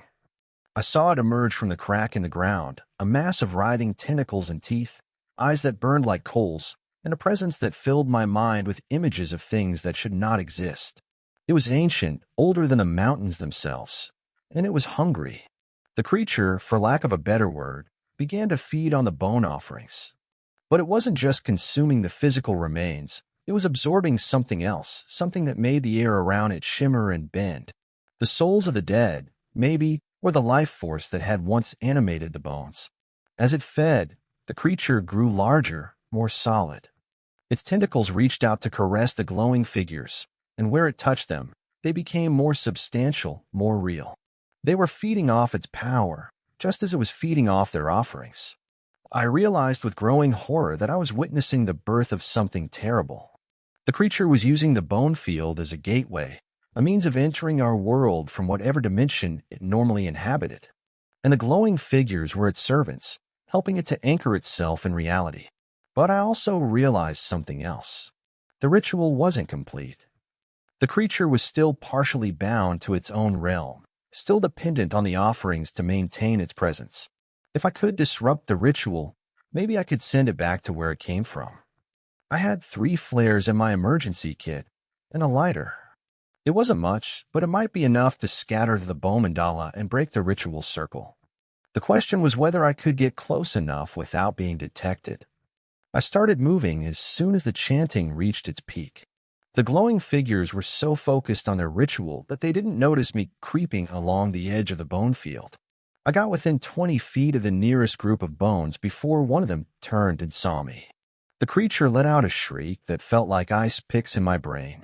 The glowing figures stopped chanting and turned toward me, their faces twisted with rage. But I was already moving, running toward the center of the bone mandala with my flares in hand. I lit the first flare and threw it into the middle of the ritual circle. The bones caught fire immediately, burning with a flame that was too bright and too hot to be natural. The creature let out another shriek and began to retreat into the crack in the earth. But the glowing figures weren't giving up. They rushed toward me, their hands reaching out like claws. I lit the second flare and used it like a torch, swinging it at any of them that got too close. They recoiled from the flame, their phosphorescent skin smoking where the light touched it. I reached the center of the mandala and began kicking at the burning bones, scattering them across the ground. The patterns that had taken the figures hours to create were destroyed in seconds, and the creature's retreat became a panicked flight. It was pulling itself back into the crack, its tentacles lashing wildly as it tried to maintain its grip on our reality. But one of the glowing figures managed to get past my flare and grab me by the arm. Its touch was like being grabbed by a live electrical wire, and I could feel it trying to drain something vital from me. I lit my third flare and shoved it directly into its face. The figure exploded in a burst of cold light, and the others began to retreat. The creature gave one final shriek and disappeared into the crack, which immediately began to seal itself. Within moments, the bone field was empty except for the scattered remains of the mandala and the smoldering flares. I stood in the center of the destruction, breathing hard and trying to process what I just witnessed. The forest around me was returning to normal. I could hear birds calling, insects buzzing, the normal sounds of a living ecosystem. But I knew that what I'd seen would haunt me for the rest of my life. I radioed headquarters again, and this time I got through. The dispatcher's voice was tense when she answered. "Santos, where have you been? We've been trying to reach you for hours. I've been here at the bone field." The special team never showed up. "What special team?" "Santos, you were supposed to report back to headquarters 6 hours ago. We've got search teams looking for you." I looked around at the scattered bones, the burned earth, the crack in the ground that was now barely visible. "There was a ritual," I said. "Glowing figures, some kind of creature from underground." I had to stop them. There was a long pause on the other end of the radio. "Santos, you need to come in immediately. We're sending a medical team to meet you at the trailhead." "I don't need a medical team. I need an investigation team. There's something down there, something that's been feeding on the bones of the dead for God knows how long." "Santos, listen to me carefully. There was no special team. There was no gag order. You've been missing for 6 hours, and when we found your radio transmissions, you were talking to yourself. We think you may have been exposed to some kind of gas leak or toxic substance." I stare at the radio in disbelief. "You're saying I hallucinated all of this? We're saying you need medical attention. Now get back to the trailhead." I looked around at the bone field one more time. The evidence of the ritual was still there, the scattered bones, the burned earth, the faint outline of the crack that had sealed itself.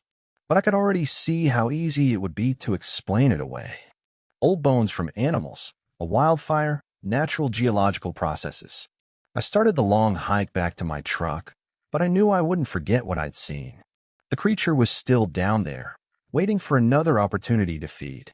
The glowing figures were still out there, gathering bones for the next ritual. And somewhere in the Park Service bureaucracy, there were people who knew the truth but were willing to cover it up. When I reached the trailhead, the medical team was waiting. They gave me a full examination, took blood samples, asked me about my mental state. I told them I was fine, that I'd just gotten disoriented in the dark. They didn't seem convinced, but they let me go home. That was 3 months ago. I've been on administrative leave ever since, pending the results of a psychological evaluation. They say I've been traumatized by my experience, that I need time to recover. But I know the truth. The creature is still down there, and it's getting stronger. The bone field is being replenished by new offerings, and the glowing figures are preparing for another ritual. And when that ritual is complete, the creature will be strong enough to stay in our world permanently. I've tried to warn people, but no one will listen. They think I'm crazy, traumatized, suffering from some kind of breakdown. But I know what I saw, and I know what's coming. The trail of bones leads somewhere dark and terrible, and I'm the only one who knows where it ends. But I also know that I can't stop what's coming alone. I need help, and I need it soon. Because the next time the creature emerges from the depths, it won't be looking for bones. It'll be looking for the living, and it'll be hungry enough to take them all. The Cherokee were right. The path where the dead walk is real, and it's about to become very, very crowded. My name is Sarah Chen, and I've been a park ranger at Whispering Pines National Forest for 7 years. I thought I'd seen everything these woods could throw at me: lost hikers, aggressive wildlife, illegal campers, and the occasional drug lab. But nothing prepared me for what started happening 3 weeks ago. The first incident was the radio transmission. I was alone in the station, finishing paperwork for a search and rescue operation we conducted earlier that day. The voice that came through the emergency channel was unmistakably mine. Same slight accent from growing up in California, same nervous laugh, even the same way I clear my throat when I'm scared. But the words were all wrong. This is Ranger Chin requesting immediate backup at coordinates 45.7749 minus 121.8050. Something's following me through the trees. It's not human. I repeat, it's not human. Oh God, it's getting closer. I can hear it breathing. The transmission cut to static. I grabbed the radio with trembling hands, my heart hammering against my ribs like a trapped bird. This is Ranger Chin at base station. I need clarification on that last transmission. Over. Nothing but static. I checked the coordinates. They were deep in the restricted section of the park, an area we'd closed off after a series of accidents and disappearances in the 1990s. The locals called it the dead zone, though we never used that term officially. Too many reporters had gotten hold of that name over the years. I should have called for backup. I should have waited until morning. Instead, I grabbed my flashlight, my sidearm, and my emergency pack. Something was wrong, and if there was another version of me out there in trouble, I needed to find out what was happening. The drive to the trailhead took 20 minutes on winding forest roads. My headlights cut through the darkness, illuminating the familiar signs warning hikers away from the restricted area. The forest seemed unusually quiet. No owls calling, no rustling of small animals in the underbrush. Even the insects had gone silent. I parked at the gate and continued on foot. The trail was overgrown, barely visible in the beam of my flashlight. Ancient Douglas firs towered overhead, their branches forming a canopy so thick that no moonlight penetrated. The air smelled of decay and something else, something metallic and wrong. As I hiked deeper into the woods, I began to hear sounds that made my skin crawl. Footsteps that matched my own pace exactly, staying just outside the range of my flashlight. When I stopped, they stopped. When I moved, they moved. But there was no one there. Hello. I called out, my voice echoing strangely among the trees. This is Park Ranger Chin. If someone's out there, please identify yourself. The footsteps stopped. Then I heard it, my own voice calling back from somewhere in the darkness. Help me. Please, someone help me. I'm lost. I followed the sound, my flashlight beam dancing wildly as I pushed through the underbrush. The voice led me deeper into the restricted area, past warning signs covered in decades of moss and rust. The trees here were different, twisted, gnarled things that seemed to reach toward me with branch fingers. I found the source of the voice in a small clearing. At first, I thought it was a mirror. Then I realized it was a person, a woman who looked exactly like me, down to the Park Service uniform and the small scar on my left hand from a hiking accident 5 years ago. She was sitting with her back against a tree, her head hanging down. Her clothes were torn and dirty, and there were dark stains on her shirt that looked like blood. "Are you okay?" I asked, though every instinct screamed at me to run. She looked up, and I saw my own face staring back at me. But the eyes were wrong, completely black, like pools of oil. "I've been waiting for you," she said in my voice. "Do you know how long I've been waiting?" "Who are you?" I whispered, my hand moving to my sidearm. She smiled, and I saw that her teeth were two sharp, filed points. "I'm you, Sarah. Or rather, I'm what you're going to become. Time works differently here in the dead zone. Past, present, future, it's all the same. That's impossible, is it?" She stood up, moving in a way that was both familiar and alien. "Remember when you were 12 and you got lost in the woods during that camping trip with your parents? You wandered for 3 days before they found you. But what you never told anyone was that you weren't alone out there. You saw things, heard things. You met someone who looked just like you." The memory hit me like a physical blow. I had forgotten, or maybe I'd made myself forget. But she was right. During those 3 days, I had encountered a girl who looked like me, who claimed to be me from the future. She'd led me to safety, but not before warning me about this place. "You're not real," I said, but my voice lacked conviction. "I'm as real as you are. We're all real, all the versions of you that exist in this place. The scared 12-year-old who got lost. The confident ranger who came looking for answers. The broken woman who never made it out. We're all here, Sarah. We're all waiting." As she spoke, I began to see them, shadows moving between the trees, all wearing my face. Some looked younger, some older. Some were injured. Others appeared normal, except for those black, empty eyes. They formed a circle around us, and I realized I had walked into a trap. "What do you want?" I asked. "We want to go home," the first one said. "But only one of us can leave. The others have to stay and wait for the next Sarah to arrive. It's been our turn for so long." I backed away, but there was nowhere to go. The circle of other MES was closing in. Some of them were reaching out with hands that ended in claws. Others were speaking in unison, their voices creating a horrible chorus of my own words. "Join us, Sarah. You know you belong here. You've always belonged here." I drew my gun, but what good would it do? Could I shoot myself? Would killing one of them even matter when there were so many others? The radio on my belt crackled to life. It was my voice again, but this time it was different, younger, more desperate. "This is Sarah Chin, age 12. I'm lost in the woods. Please, if anyone can hear this, I'm so scared. There are things out here that look like me. They want me to stay. They say I can never leave. Please, someone help me." The other MES stopped advancing. They all turned toward the radio, their black eyes reflecting my flashlight beam like an animal's. "She's here," one of them whispered. "The first one is here." I realized this was my chance. While they were distracted, I ran. I crashed through the underbrush, branches tearing at my clothes and skin. Behind me, I could hear them calling my name in my own voice, but I didn't look back. The forest seemed to shift around me as I ran. Paths that should have led back to the trailhead instead curved deeper into the woods. The trees rearranged themselves, creating new corridors and dead ends. It was as if the forest itself was alive, conspiring to keep me trapped. I ran until my lungs burned and my legs felt like lead.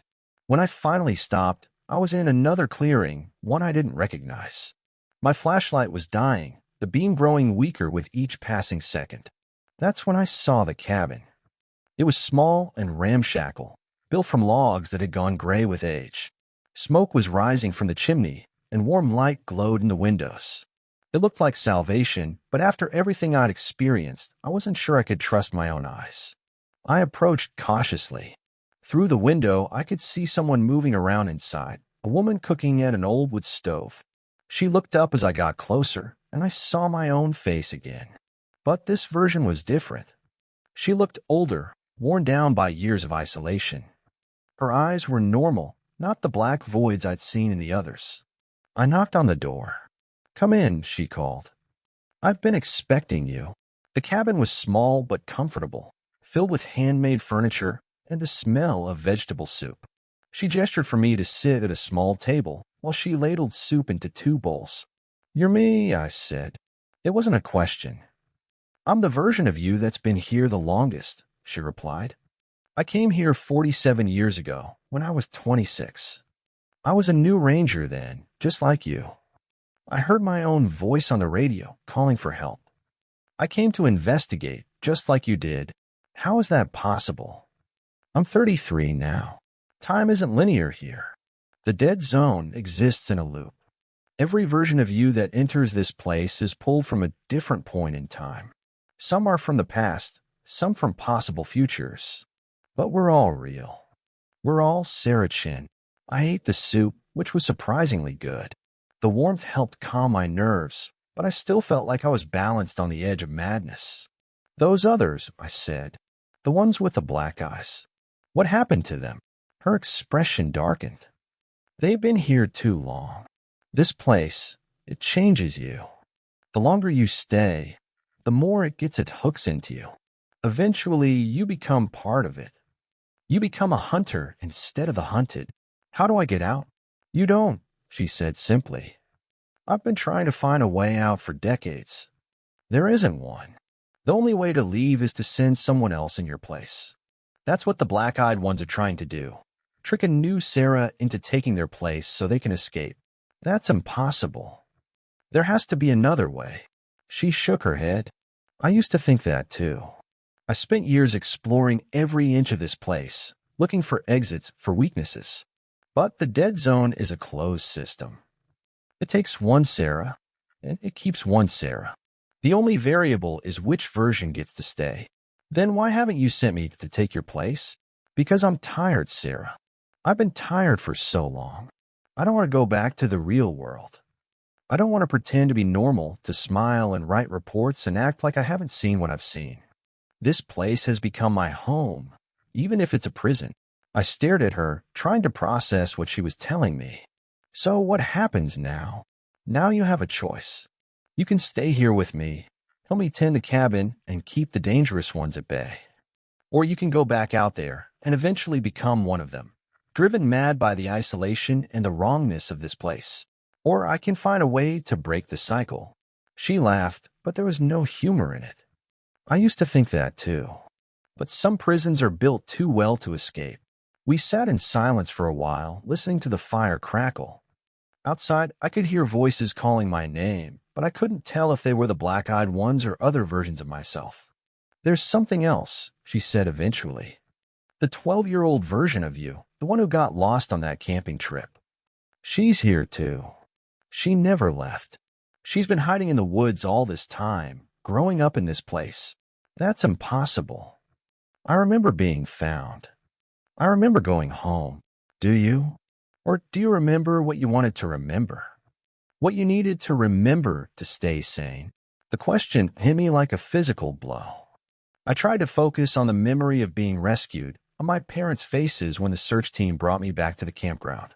But the details were fuzzy, like trying to remember a dream. She's the key, the older me continued. The first Sarah to enter the dead zone. If anyone can break the cycle, it's her. But she's been here so long, she's not entirely human anymore. She's part of the forest now. Where is she? Deep in the woods, where the trees are oldest. She's been calling for help on that radio for years, but no one ever comes. Only other versions of you. I stood up, decision made. I have to find her. Sarah, no. It's too dangerous. The black-eyed ones are still out there, and there are other things in the deep woods. Things that aren't human at all. I can't just sit here and accept this. If there's a chance, any chance to break the cycle, I have to try. She looked at me with sad eyes. I used to have that kind of hope. But this place breaks you down piece by piece. In the end, hope is just another kind of suffering. Maybe. But I'd rather suffer with hope than accept despair. I gathered my things and headed for the door. The older me didn't try to stop me, but she called out as I reached the threshold. Sarah, if you do find her, if you do manage to break the cycle somehow, remember that we're all you. We all deserve to be saved. I nodded and stepped back into the darkness. The forest was different now. The trees were older, more twisted, their branches forming strange patterns that hurt to look at directly.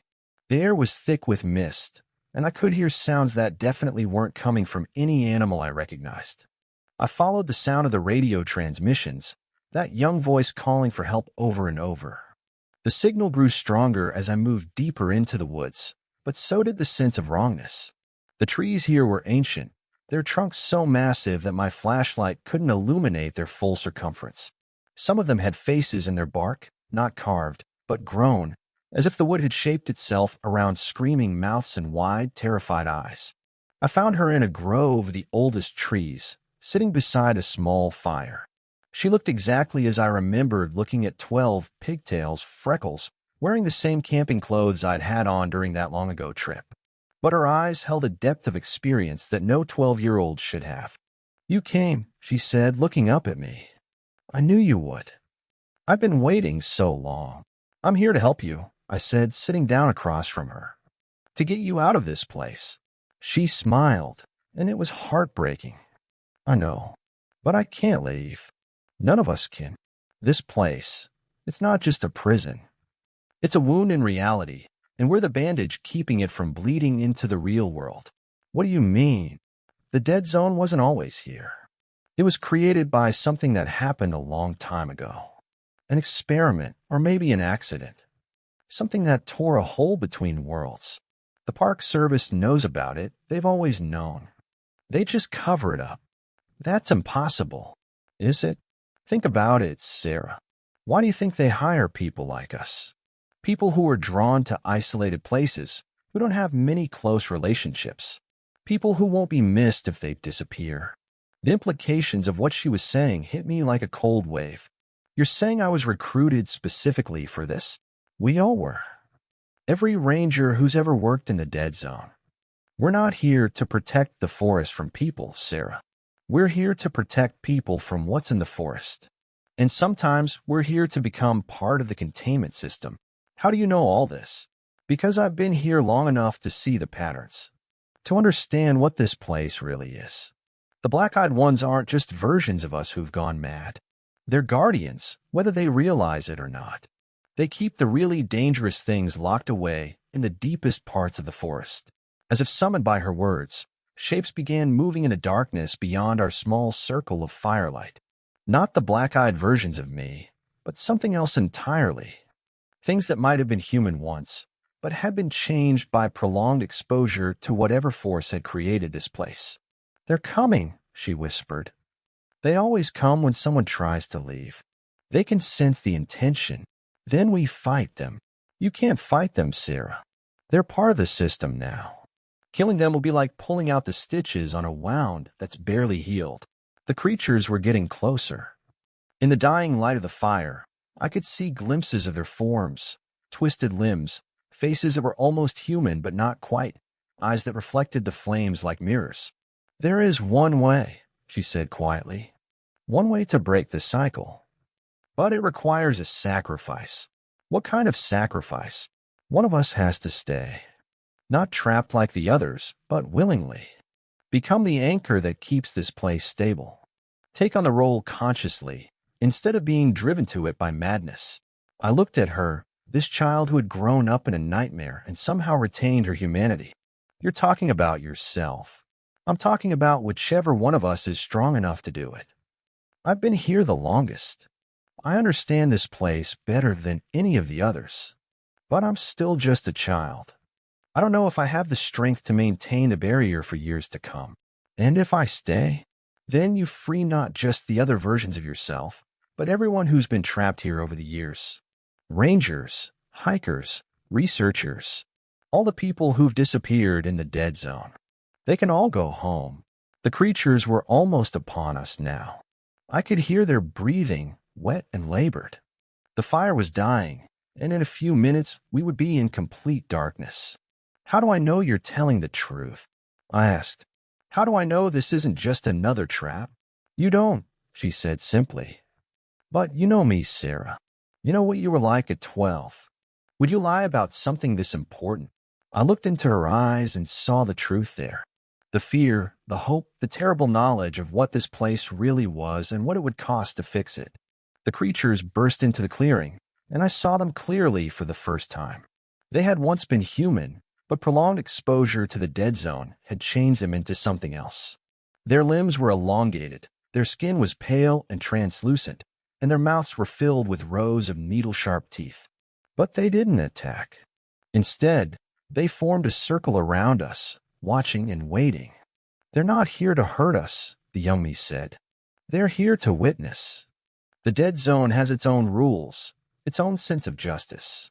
It won't force us to stay, but it won't let us leave without paying the price." I understood. This was the choice that every version of me had faced. Stay and become a guardian, or leave and condemn others to take your place. But this time was different. This time, I had the knowledge to make the choice consciously.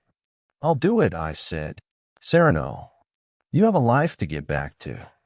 People who care about you." Do what? I thought about my empty apartment, my lack of close relationships, the way I'd always felt more at home in the wilderness than among people. Maybe this is what I was always meant to do. Maybe this is why I became a ranger in the first place. The creatures began to back away as I stood up. The young me was crying now, tears streaming down her face. "It's okay," I told her. "You can go home now. You can have the childhood you were meant to have. What about the others? The black-eyed ones? Send them to me. I'll help them remember who they were before this place changed them. And maybe, in time, they can find peace." The forest around us began to shimmer and change. The twisted trees straightened, their bark losing the faces that had been trapped there. The mist cleared, revealing a normal-looking forest path that led back toward the main park area. "Go," I said. "All of you. Go home." One by one, the other versions of me began to appear. The older woman from the cabin, the black-eyed hunters, even some I hadn't met yet. They looked at me with expressions of gratitude, fear, and something like love. "Thank you," they said in unison, their voices creating a harmony that was both beautiful and heartbreaking. They walked past me onto the path, and as they did, they began to fade. Not dying, but returning to the times and places they belonged. The young me was the last to go. She hugged me tightly, her small body trembling. "I won't forget," she whispered. "I'll remember what you did. I know you will. And maybe someday you'll understand why it had to be this way." She stepped onto the path and walked away, growing more transparent with each step until she was gone entirely. I was alone in the clearing with the creatures. But as I looked at them, I began to see them differently. They weren't monsters. They were people who had been changed by this place, who had become part of its defense system without understanding what they were doing. "It's okay," I told them. "You can rest now. I'll take over from here." They looked at me with eyes that were suddenly, startlingly human. Then they too began to fade, not disappearing but transforming, becoming part of the forest itself. Their essence merged with the trees, the earth, the very air of the place. They became the guardians they had always been, but now they did so with purpose and peace. As the last of them faded away, I felt the weight of responsibility settle on my shoulders. I was the anchor now, the conscious guardian of the dead zone. I could feel the boundaries of the place, the weak spots where reality grew thin and other things might try to break through. But I also felt something else, a sense of purpose I had never experienced before. This was my calling, my true job. Not to guide tourists or write reports, but to stand watch at the border between worlds, to keep the darkness at bay. I built up the fire and settled in for the long watch. Somewhere in the distance, I could hear the normal sounds of a healthy forest. Owls calling, small animals moving through the underbrush, the whisper of wind through leaves. The dead zone was healing, becoming simply a quiet part of the national forest again. But I knew it would always need a guardian. And I was ready for that responsibility. Years passed. Sometimes hikers would stumble into my territory, and I would guide them back to the main trails. Sometimes other rangers would come looking for me, following reports of a mysterious woman living in the woods. I would watch them from the shadows, make sure they were safe, but I never revealed myself. The radio transmission stopped. The voices calling for help, the screams in the night, the the reports of strange sightings. All of it faded away. The dead zone became just another part of the forest, unremarkable and forgotten. But I remained. I remained because someone had to. Because the price of freedom had been paid, and I was the one who had chosen to pay it. And sometimes, in the quiet hours before dawn, I would hear voices on the wind, the voices of all the otherness, living their lives in the real world, free because of the choice I had made. They were having the experiences I would never have, forming the relationships I had given up, living the life I had sacrificed. It was enough. It had to be enough. Because some prices are worth paying, and some sacrifices are too important to refuse. The forest was quiet now, and I was its keeper. And in that quiet and that purpose, I found a kind of peace I had never known before.